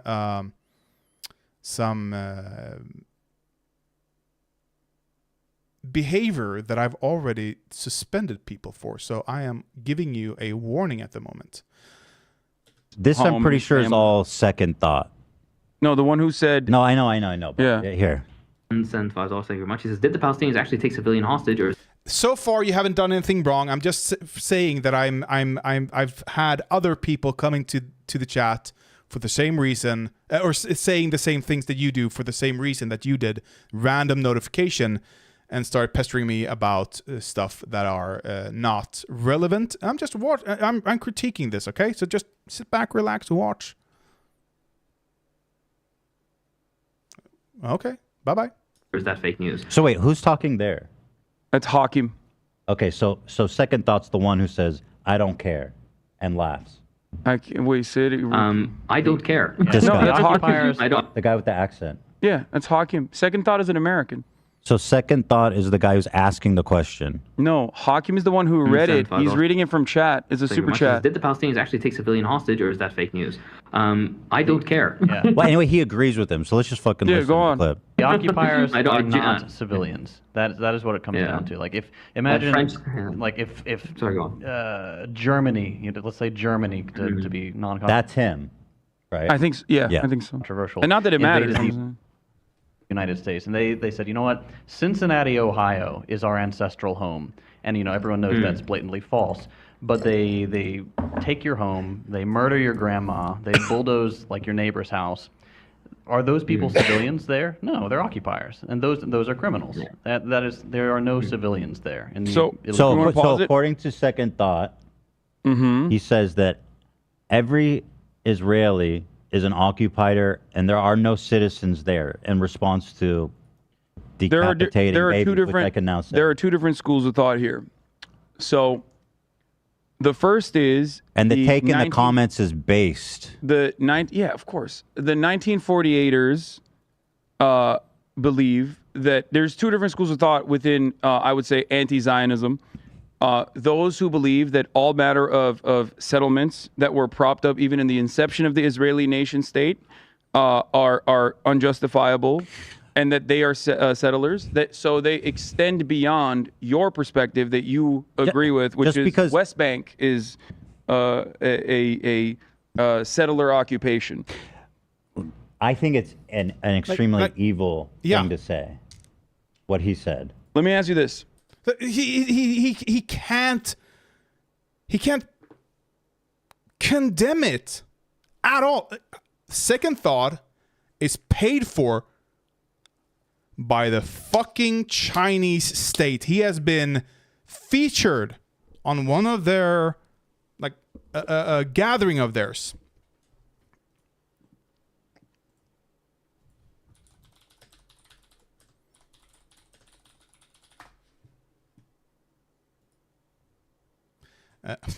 Interesting. Okay, we're gonna do Second Thought. What's your name? Who moved to Northern Ireland? Canadian. The trans woman. Yankee Tanky. Why am I doing this? Kiffles. Kiffles Second Thought. If you're not watching Kiffles, what is a Tanky? I believe it's this video where she exposes that Second Thought. No. Oh. Hakeem.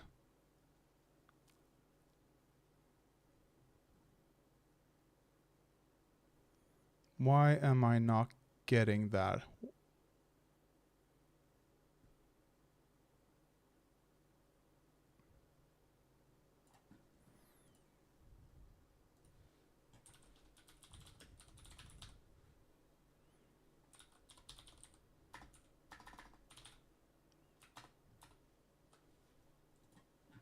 Generation of Marxism-Leninism. No one is going to put their life on the line for for China's fucking capitalist. Nope, that's not what I wanted.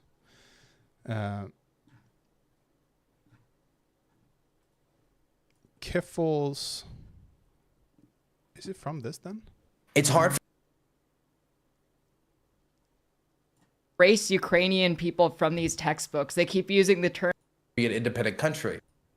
No chance. Oh, here we go. European country. Some I don't even. There, like most of the restaurants were. Make shooting down. Increasingly apparent. The country on Earth. Why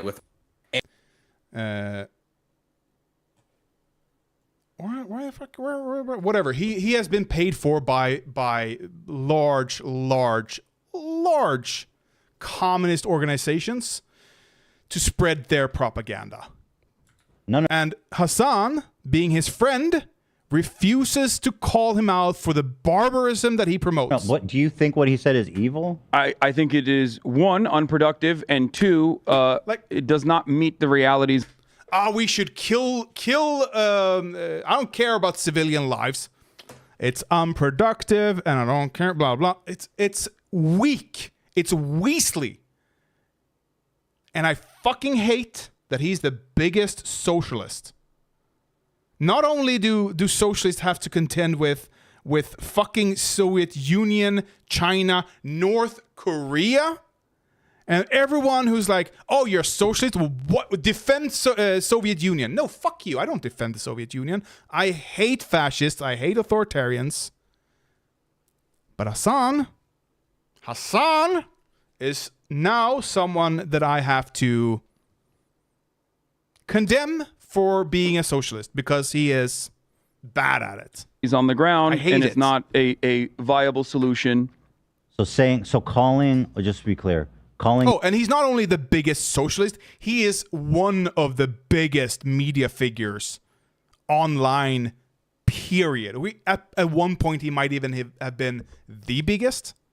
Like, he's not a nobody. Babies. No, of course not. Settlers. Of course. And they're not even living. They're not. Okay, yeah, good. they're Okay. babies. So I just want to say, listen. I just I want have to a question for say you. I have a that this question for you. guy's a fucking evil piece of shit for saying that. Can I ask you a question? Can I finish? Let me finish the Okay, video. we'll finish this, but I do Yes. have a question for you because I think you're Come going to back, agree with Christina. something I'm about to say. Yes. Let's just finish it and then we'll talk. Invaded the United States, and they said, you know what? Cincinnati, Ohio, is our ancestral home, and everyone knows that's blatantly false. But they take your home, they murder your grandma, they bulldoze like your neighbor's house. Are those people civilians there? No, they're occupiers, and those are criminals. There are no civilians there in the illegal military. Occupiers can be civilians, especially if those occupiers. Everyone's in here. Welcome, everyone. I guess welcome. Occupiers can absolutely be civilians. It is idiotic. What they can't be is innocent. They are criminals. But criminals don't all deserve the fucking death penalty. Do they? Military occupation. No. I'm Swedish, you moron. Second Amendment. Does not apply here. First of all, it's First Amendment, you idiot. Second Amendment is guns. Go have all the guns you want. Whatever. You don't have a First Amendment right in my chat, okay? One more irrelevant... you see a problem. Okay, you're getting blocked now. Sorry. You even get... I'm just gonna block you. Social, I'm glad you're here. I need your help in chat, it seems. Sorry, I do. Why is Tom about the death penalty? What the fuck are you talking about? So that's number one. I mean, that's so callous. It's kind of hard to fucking even believe just how flippant he can be about calling babies militants that are deserving to be killed. Very beautifully put. Number two, much more importantly, the track record of Palestinians has been 1,000 times better than that of the Israeli occupation, despite the fact that Israeli occupation does not need to brutalize. They already have all the power. But they still choose to do far, far, far, far, far worse. The worst that will happen to a person in what's the Palestinian... chat saying here? I just revolt. Like French paid. Luffy for the revolution? Most people there are... Everyone in a forced conscription nation is ex-military. Ex-military is not the same as non-civilian. Ex-military can still be civilian. You've left the military life. You've gone into the civilian life. Politicians are public figures until they're not politicians anymore. Then they're private citizens. They're civilians. Brain dead. No thoughts. No IQ above room temperature noticeable. Custody is that they're going to be thank you, Social. Like auctioned off for a prisoner swap, which is the historic track record also. And of course, he's not wrong about this. This is the original goal for the. He's not. Who cares? It's about the implications, and he is wrong about civilians.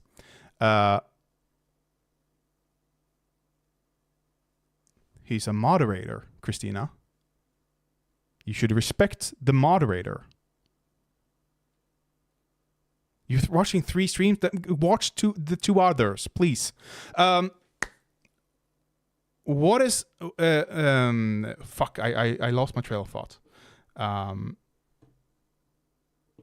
Okay, yeah, a good analogy for any American out there. You know what? Why don't I go to Sweden instead?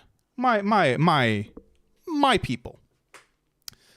We have Samis here. We have people who are... Wait.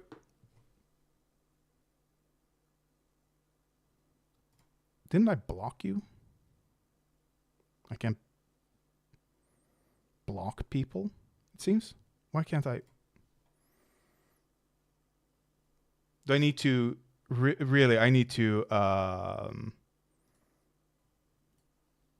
report. Yeah, okay. I need to report. Go fuck yourself. Sami people have been oppressed in Sweden for a long time. It used to be worse. Like back in the 50s at least. You don't know what he's been doing. He has been an annoyance. So I don't care about him. Sami people have been repressed in Sweden for a long time. They haven't been allowed to express their culture. They haven't been allowed to express their language. It has been hard for them. And it still is in some ways. They have certain rights that Swedes don't have. I can't, and I say Swedes as if they're not Swedes, but I mean in an ethnic sense here. They are allowed to herd reindeers. I'm not allowed to herd reindeers. The reason for this is they've herded reindeers for centuries, if not a millennia, you know? I don't know how long they've been here, but since they've moved to the Arctic tundra, they've been herding reindeers. So we need to continue to allow them to do that because, you know, they did that before the state even existed. So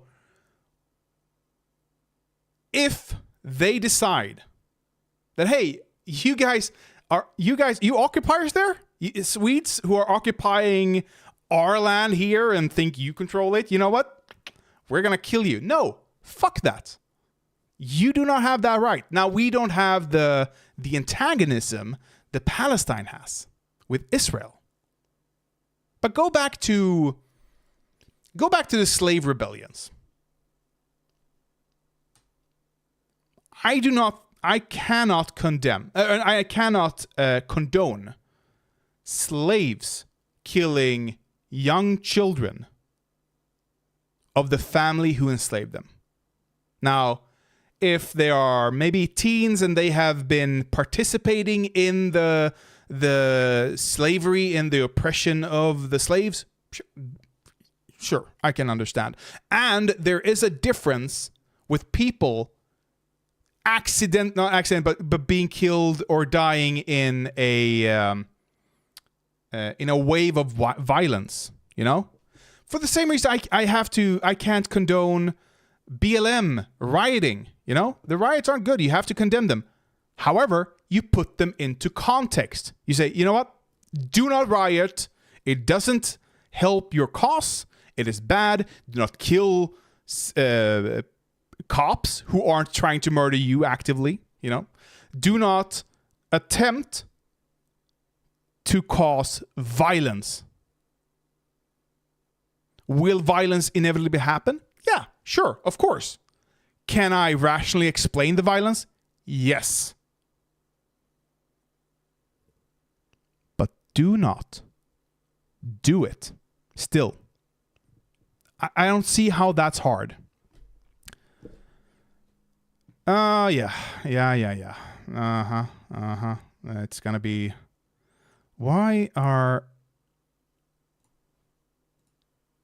So I'm just gonna have to report people now? Okay, that's... Yeah. You're a bot too? Okay, sure. Unwanted commercial spam. Hide the user on my channel. Sure.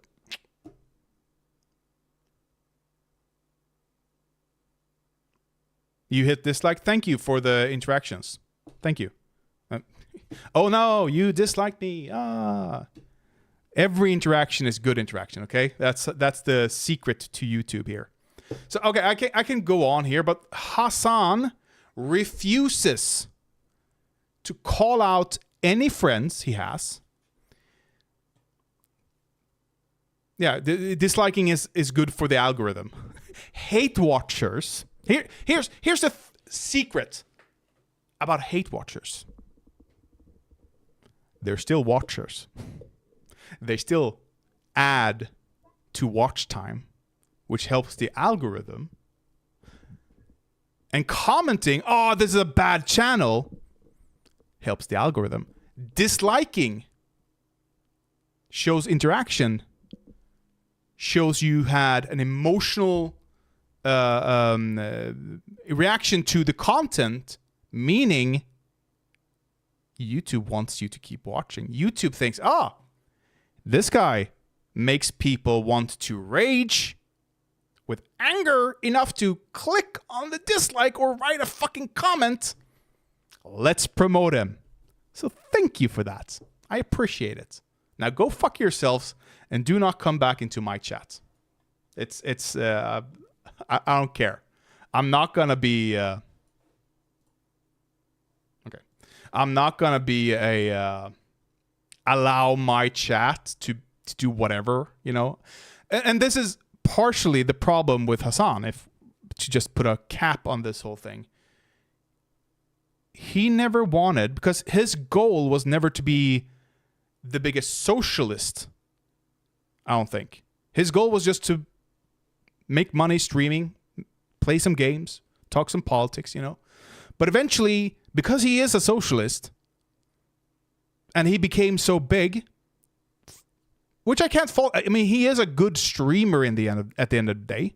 He has a good presence on stream. He has a good speaking voice.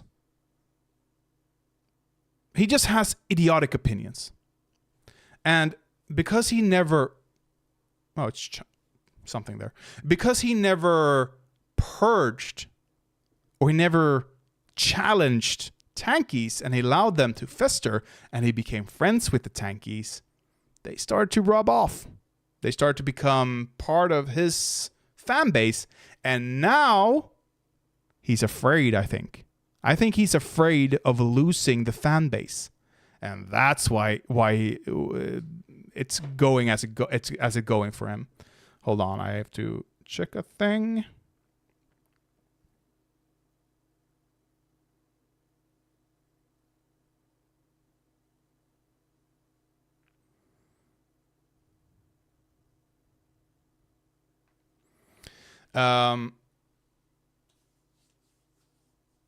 Pull out the authority. I already have. Don't you see? They're not posting anymore. No, I will not allow trolls to just take over the chat. That would be unsustainable for me, and I don't like the idea of them being able to. I think it's Israel, honestly. Other streamers have talked about when they start talking about Israel, all of a sudden, a plethora of trolls come in. People have said the same thing about Russia and Ukraine, of course. But I think because I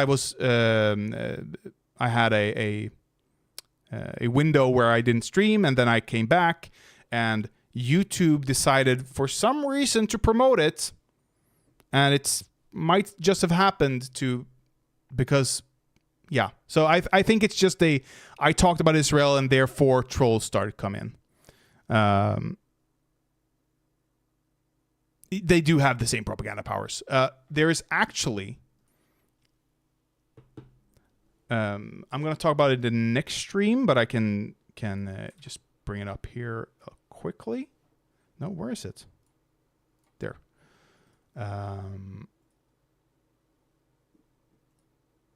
Didn't I save it? No, I didn't. Oh, I tweeted about it. That's where I saved it. I remember. Bookmarks. That's where it is.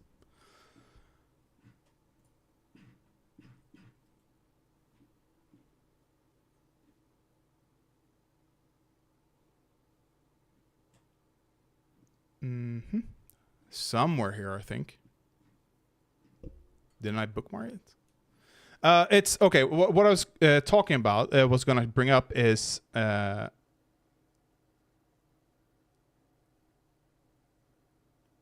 new Prigozhin, who has inherited all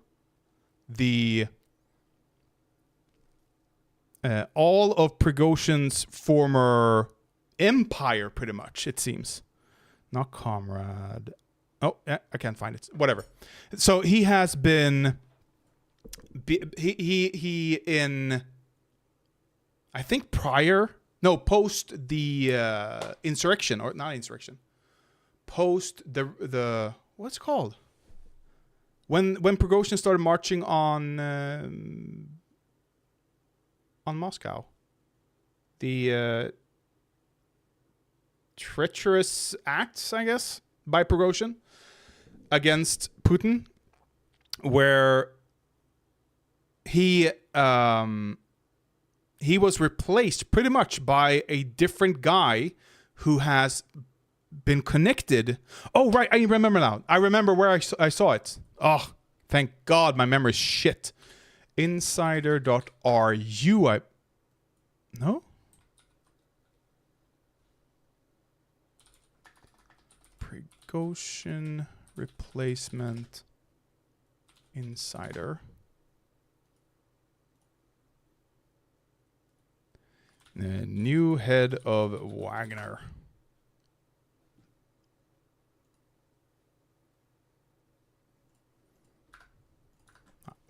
Yeah, I'm using an ad blocker because I don't want ads, so fuck your ads. I thought I knew where I saw it. Isn't it Insider.ru? I think it was Insider.ru. History, then. Let me get my history. And the guy said he was watching 3 streams. Yeah, exactly. That's I think it was she, at least, Christina. 3 streams. How? Why? Where? Like, yeah, it's some monitoring shit going on. Late last night I did this.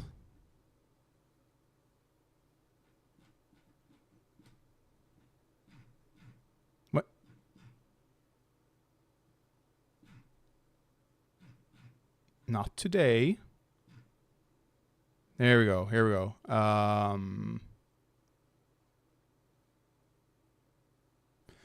Not Scott Ritter.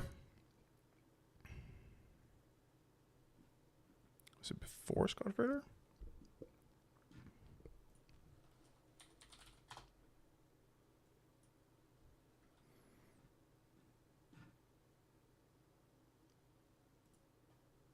Not Putin. Wagner, then.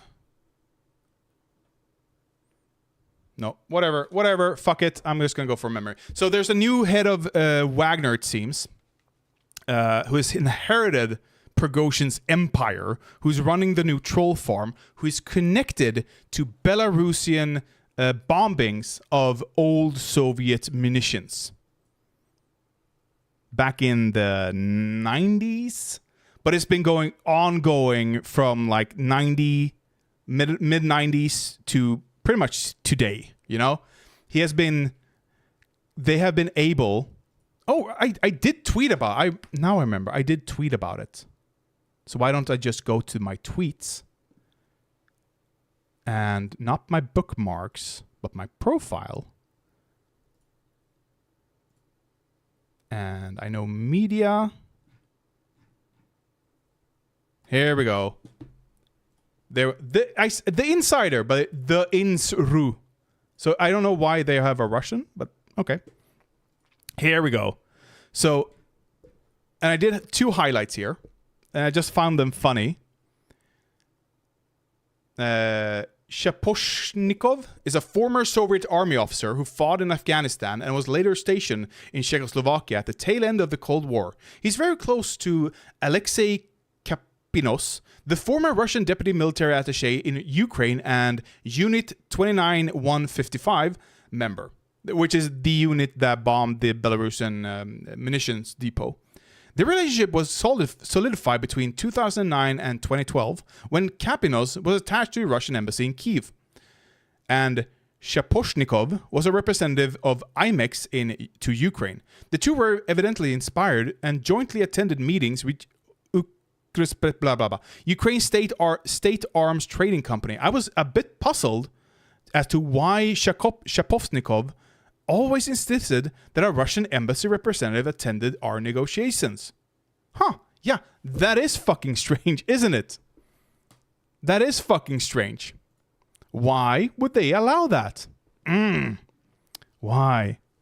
Compromised. That's why. But here, Averyanov is the guy. He was about to go to Norway, is what they're talking about here, and for the embassy there. But he never showed up. Instead, as publicly accessible Russian corporate records show, he became the commander of the newly reconstituted Unit 29155 following a 2008 purge and modernization of Russian arms and forces implemented by Russia's then defense minister, Anatoly blah, blah, just after the end of the Russian-Georgia War. Averyanov was recruited to helm a team of mostly young operatives, some 60 men in total, from the GRU and Russian Spetsnaz for offensive sabotage operations abroad. All were given cover names and fake passports, but here's the crucial part. Printed in consecutive order. When you watch a movie and the bad guy asks for money, he always says in non-sequential order. It is so easy to not do this. But they're lazy motherfuckers. So here they are. In a stunning lapse of tradecraft, I'll say, that made the eventual exposure of most, if not all, members of the unit by the Insider and Bellcat far easier. Yeah, I can only imagine. Yeah, that's Shaposhnikov and... Yeah, okay, so on July 31st, 2023, at a round table, this is the point I'm getting to. At a round table, on the last day of the Russian-African summit in St. Petersburg, Putin presented his team of officials to the visiting African leaders. Conspicuously absent from the Russian side of the table was Prigozhin, whose private military company, albeit one financed by the Kremlin, to the tune of tens of billions, had played a crucial role in bringing many of the attending African states back into Russia's fold. In his place, a new face was presented to the African leaders. A burly-looking, balding, middle-aged man who only introduced himself as Averyanov Andrei Security. This guy is the new Prigozhin. So what I suspect will happen, this is a prediction of mine now, we will start to see Western propaganda channels like, and I mean that propaganda channels as people use it in common parlance here, not as Hassan uses it, start to see them talk about him. Start to see them mentioning him and propping him up as the natural succession to Prigozhin. That is a prediction I have. Let's see what happens. I'm gonna have to stop soon though, streaming, and I'll stream later this week or next week. I'm gonna try to do more shorter streams. We'll see how that turns out, how that feels. Oh, and the cat seems to be awake, which I soon have to feed either way. Whatever. Before I do that, though, I want to just talk briefly about the Ukraine crisis, of course. Live UA map. Of course. I have to. There's been gains by Ukraine in quite staggering numbers.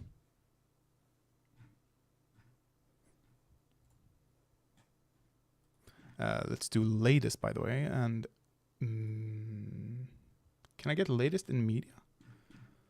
Is this in order? 4 hours, 42. So this is not in yesterday. Okay. So Russia, as we all know, I'm presuming at least. Oh, look, every troll has gone away, by the way. Why don't I show you the actual numbers that I got.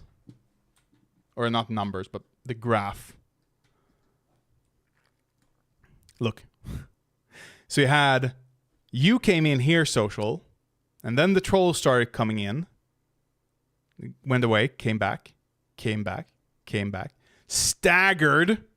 Because, all of a sudden, because YouTube recommended my feed to people, and they interacted with my channel by chatting. So, of course, YouTube continued to recommend to people probably from the same area, which is going to be more trolls from the IDF probably. It's going to be people who follow the same channels. It's going to be people who, have similar, who they have categorized to be similar in their proclivities, whatever. But then I banned them from chatting and they went away. Thank fucking God. There's one more than you here, though, Socialist. I don't know who that is, but thank you for being here. I appreciate you. Anyway, fascists. And we all know that Russia is fascist. And we all know that Putin, he's a neo-fascist because, as I discovered last stream, I think, neo-fascism is when you give a appearance of a democracy. But you're not a democracy. That includes Turkey. In some sense, that includes the U.S. even. At least in the Republican states, where voting is nigh impossible if you're not from a wealthy area, a white area. These include Turkey, Russia, China. Not Israel, though, actually. Not yet, at least. Maybe, considering if you're Palestinian, let's throw in Israel as well. There are a few countries around the world where this is the case. Neo-fascism, it's a term that's useful. The reason, and this is my armchair, not psychologist, armchair historian analysis. But the reason the fascists always lose, always come last, always fail in the end, in wars that is, why did Nazi Germany fail? Hitler wanted too much. He marched on Moscow. He made almost a 3-front war. It's stupid. In Putin's case, it's partially overreaching with Ukraine because he had bad intelligence. Now, why did he have bad intelligence?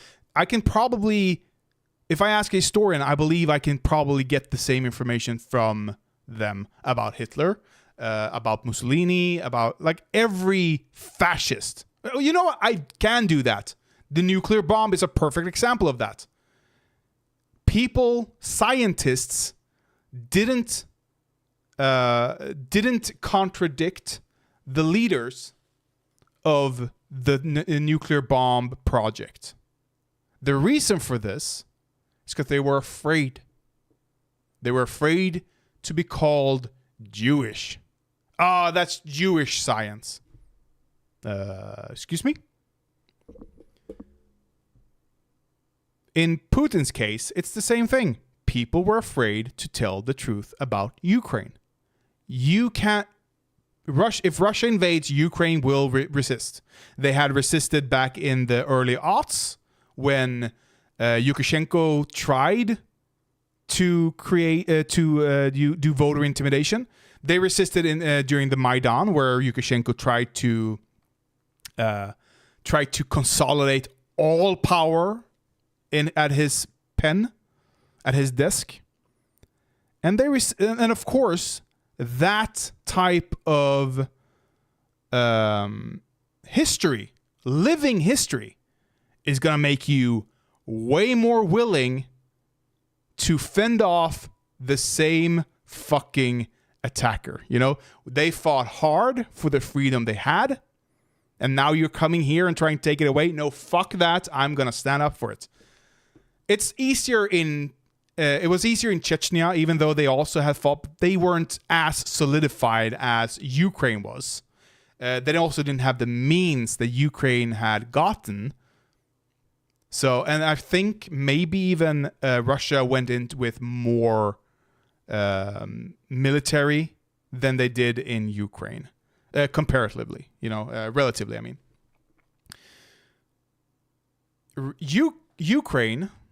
Russia has been trying to close down several of the new fronts the new gains that Ukraine has made. Like this front, they're trying to attack here and they're trying to attack there to close them off and deny them provisions, which would be a way for them to win, of course, especially as winter is coming, Or here it's already come, but I think it's maybe a month left down there. Same goes for here. They've tried to create an enclosure. And the same goes for here. They're trying to create, or here, I mean, maybe here as well. I don't know. But especially here, Avdivka. So much so. Oh, this was in Russian? That's not what I can't free scroll. Sorry. Can I get an English version of this? No English version?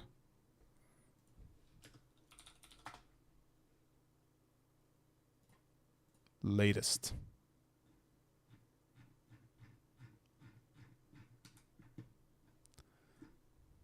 Winter is coming.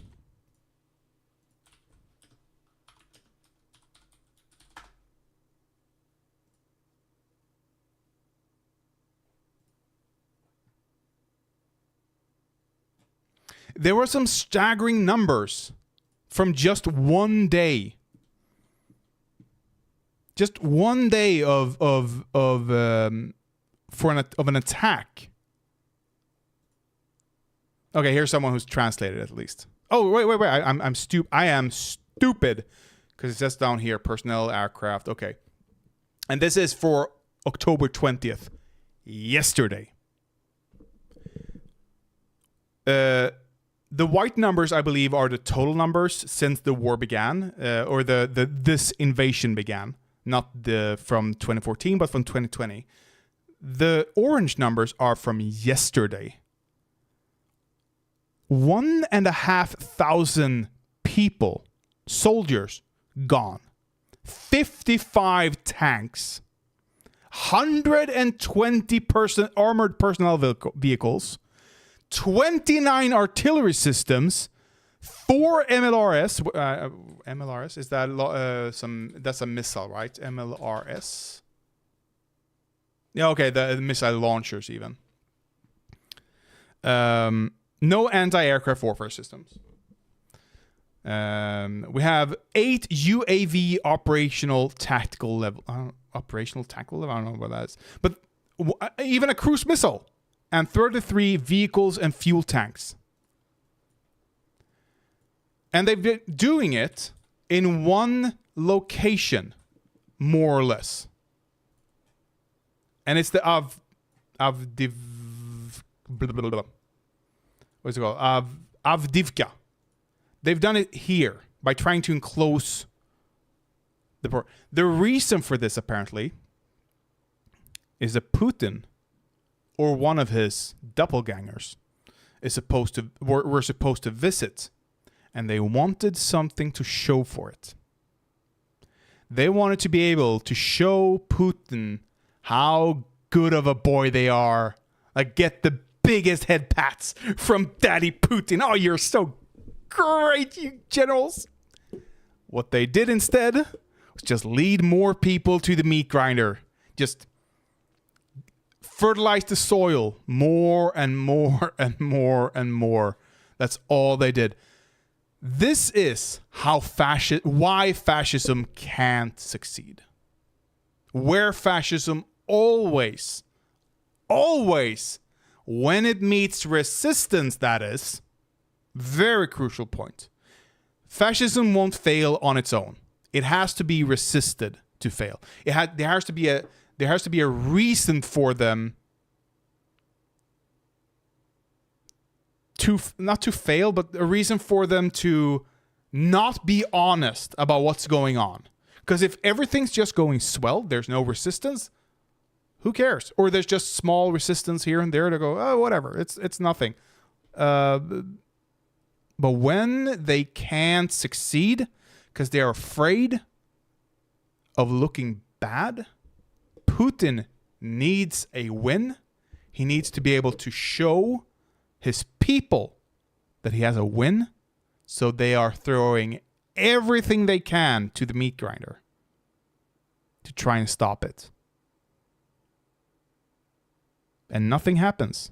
They're not gaining anything. They're just losing and losing and losing and losing. This is how they fail. This is why it's so important to resist fascism with arms. Fascism doesn't care if you do a non-resistance, aggressive resistance. If you're out protesting, they just kill you. That's not how you can resist fascism. You can only resist fascism with force. And this is what I think most socialists don't understand. Most leftists don't understand. Because we are so used to being in a liberal democracy that where protesting actually can change things. Take a look at, take India, for example. Why did their non-violent resistance work? Because at the UK weren't fascist. They were horrible, they were authoritarian, but the people outside of the UK. But inside, it's a different thing. And those people are the people that control the government's policy. So they can... So a non-violent resistance towards that kind of a system where the people at home can see the pain and the suffering of those abroad and can sympathize with it. Why are you killing people who have no guns? It's going to be hard to defend that even if you're in an authoritarian government, but you have kind of an authoritarian structure with the colonialism. But the home is liberal democracy. That's going to be hard. That's why it works. Russia doesn't have that. Russia at home is just as fascist as Russia abroad. Okay?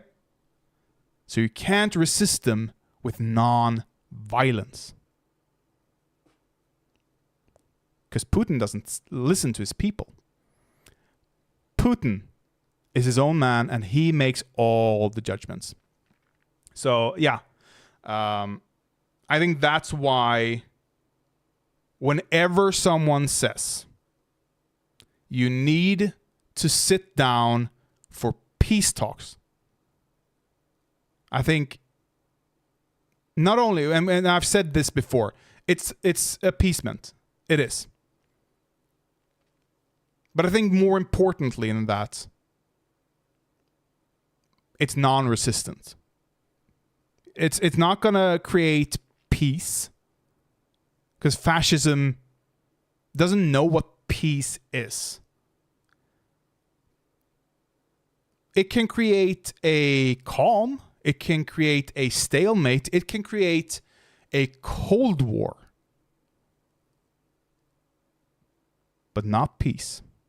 Never peace. which is why the Minsk Accords failed.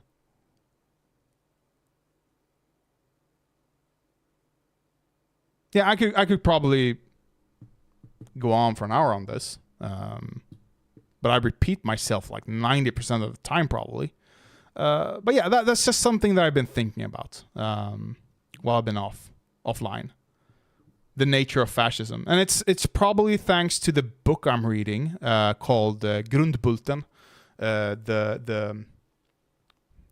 It's not a name that's able to be translated correctly. It means the main bolt. It's not about fascism. Consider it the correct translation would probably be the linchpin.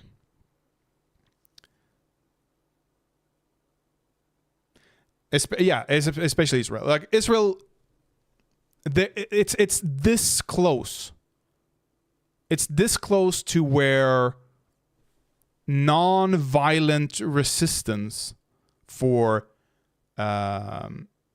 or protests in Israel is gone. The Israeli government, because it's so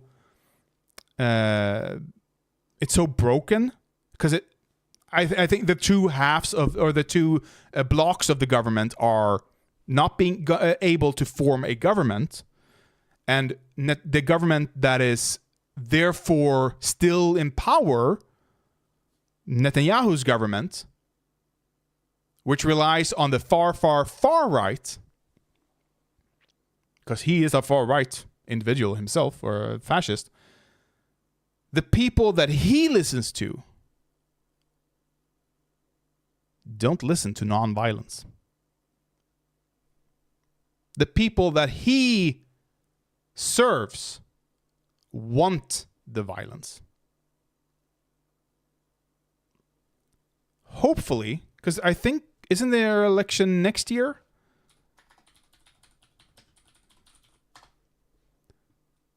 Okay, so no, last year. Yeah, yay. So probably in 2 years' time then, depending on what happens with the government, if Netanyahu can stay in power, it's the same with America. If Trump gets back in power, it's gone. Democracy, completely gone. If not, non-violent resistance is still a viable option for Palestinians.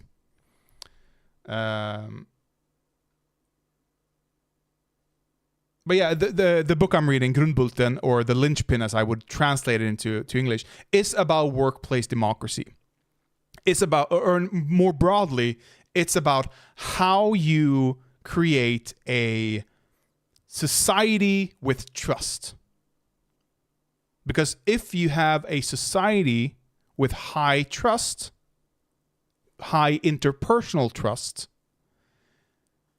getting things done is cheaper, goes faster, is easier. If you have a verbal contract with someone, but you don't have any interpersonal trust with that person, you're not going to be able to rely on that agreement, are you? But if you can trust that person, even if they're a stranger, even if the Christmas Carol where Scrooge at the end throws out a gold coin to the kid and says, "Go get the biggest turkey you can get, you rapscallion." You know, that kind of thing. The kid could just steal it, you know? But that's the kind of trust that creates good societies. And it talks about how immigration affects it, which is nominally, and how we in Sweden at the moment, because this is a Swedish book about Sweden primarily, or not about Sweden primarily perhaps, but with Sweden as a framework at least, how we have enclaves in Sweden with very low trust. And that very low trust creates a need for more authoritarian structures. So he talked, the book, I haven't read it. I'm not done with it. I'm still working on it. But the book talks about how the need for this trust and how in Italy, in southern Italy, in small towns, how they handle trust and how they manage it. One example he gives is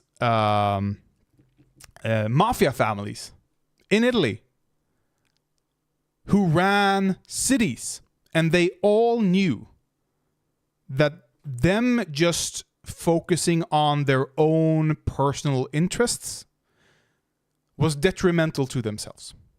They knew this, but they also knew, but I can't trust you and I can't trust you, because you and me, we are all enemies. We might have meetings, we might have agreements, but we can't trust each other at all. So what they did, what they agreed upon, was to bring in an outsider. Complete outsider, a foreigner even, who was not allowed to fornicate with the public, who was not allowed to have any business dealings at all in the city. And they put them in charge of the city for a year or so, I think. It was a short period of time, at least. I'm sure there's exceptions to that, but that's how I remember it. And how they did this, because now they can trust that guy to not be partial to any of the other families. So when he says, here's how we're going to do this, they know he's not being bribed. Because after he served his term as the mayor of this town, he's never allowed to set foot in it ever again. I just find that to be very, very interesting as a metric, as a foundational metric of the world. And I can relay this to the Cuban Missile Crisis. How did that get solved? Because that was a stalemate of epic proportions. Both countries had missiles pointed at each other. Both countries were ready to just world gone. And both countries knew it would be idiotic to do it. So why didn't they stop?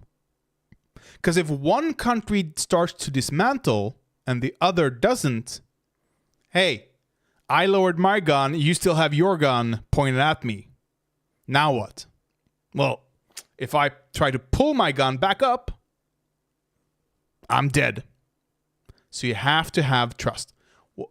What happened was America said, we have to stop this. Enough is enough. And they actually started to de-escalate the conflict. They realized someone's got to start it, right? We can't have this stalemate forever. That's just going to cost us unnecessary money. So they de-escalated themselves first. They started the dismantling process, and Cuba followed suit. America showed, hey, we trust you here, and backed off. Even though they had no reason to trust them. And I think that's but the small guy can't do that. The little guy cannot do that. Ever. It has to be the big guy. It has to be the big dog who does it.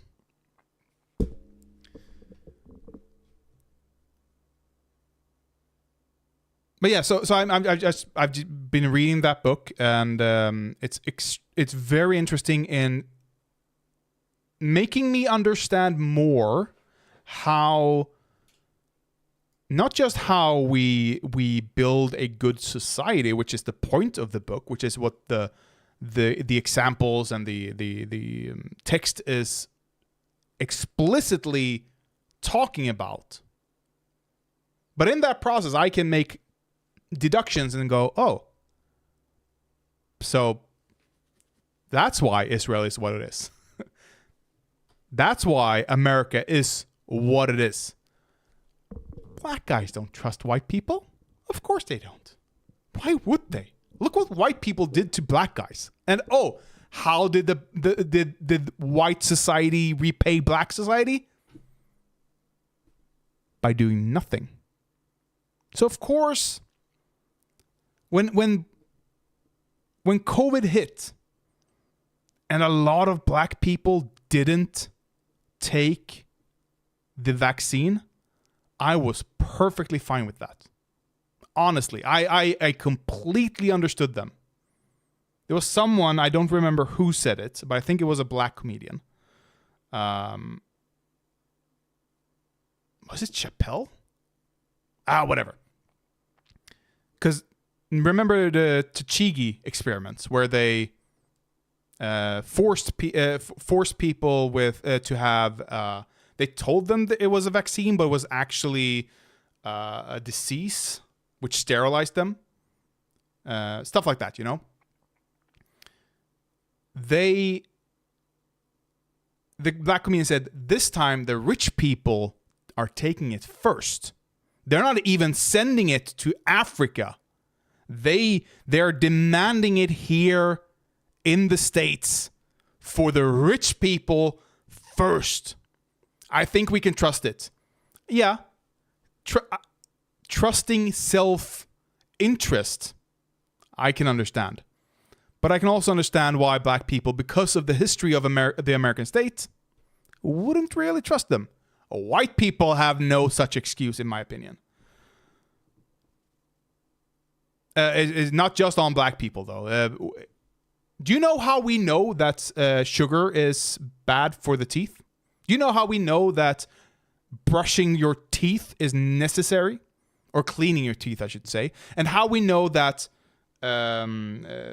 tooth cream. Is that what it's called? Tooth cream? Sounds weird to me.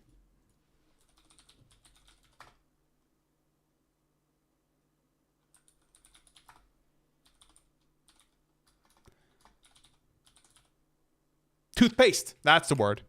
Thank you. It's direct translated from Swedish tooth cream. Do you know how we know that? Where we got that data from? Where we solidified our knowledge on it? It was in Sweden. It was us. We did that. How did we do it? We had a mental I don't want to say health facility. Mental issues prison. We had a place filled with people with mental health issues. Crazy people. Lobotomized people.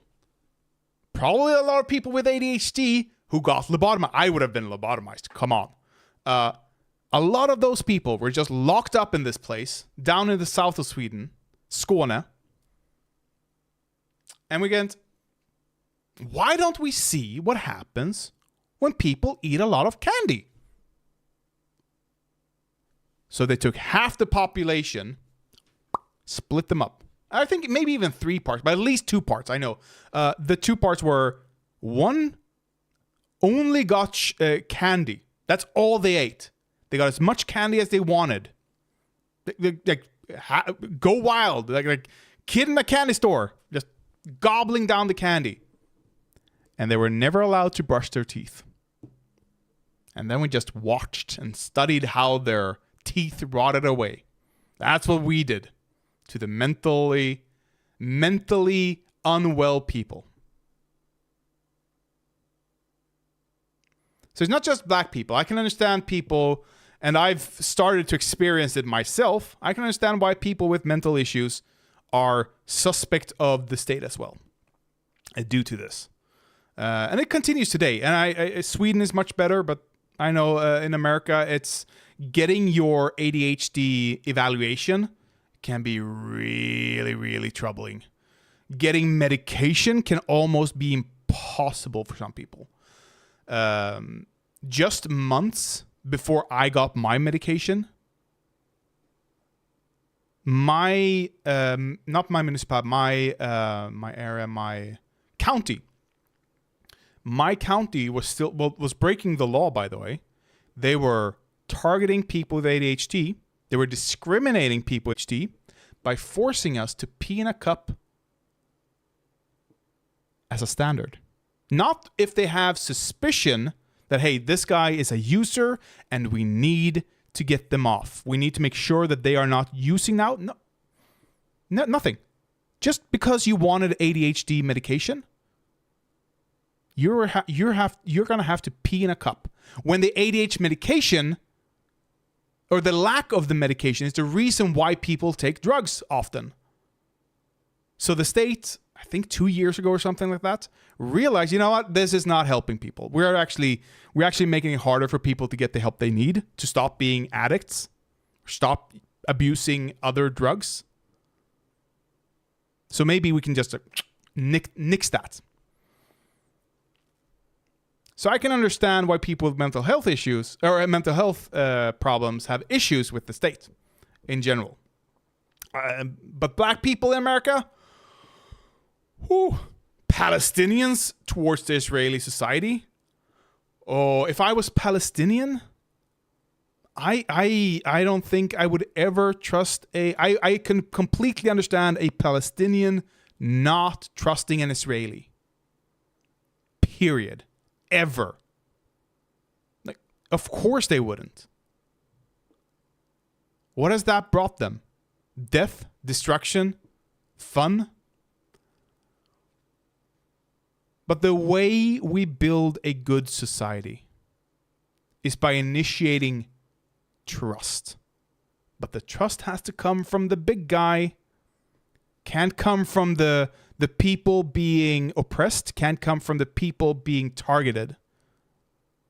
It has to be with the guy with the stick. Yeah. Okay. Yeah. That's it. The reason I'm reading this book, by the way, is because I emailed the author because he's quite a famous sociologist.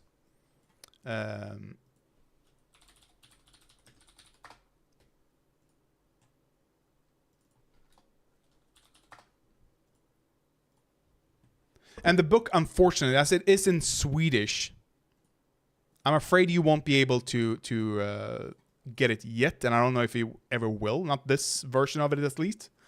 But this guy, Bo Rothsten, or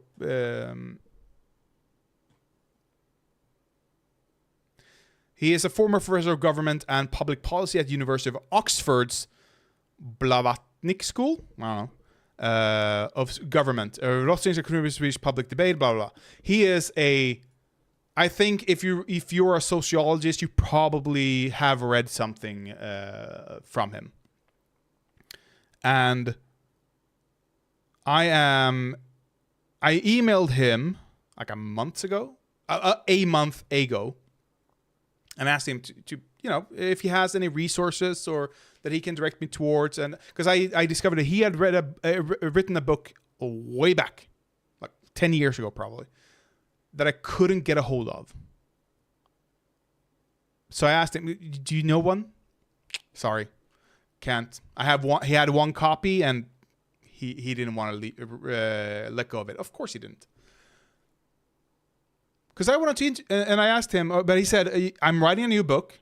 It's coming out next month. I'm like, great. If I read it, can I interview about it? And he approved. I'm gonna be able to interview him for it, hopefully. It's not a done deal, of course. I'm not done with the book yet. I'm like 30% of the book in. I'm hearing some noise, whatever. So yeah, hopefully I'm gonna be able to interview him in the future about the book and about the workplace democracy and the worker-owned corporations and how we build trust in societies and some of the things he said. I have some thoughts on the things in the book that I'm either want to expand upon or question or whatever. There's issues. But yeah, okay, I'm gonna have to stop there. I could babble on. It's been a while. I miss it. I'm not gonna lie.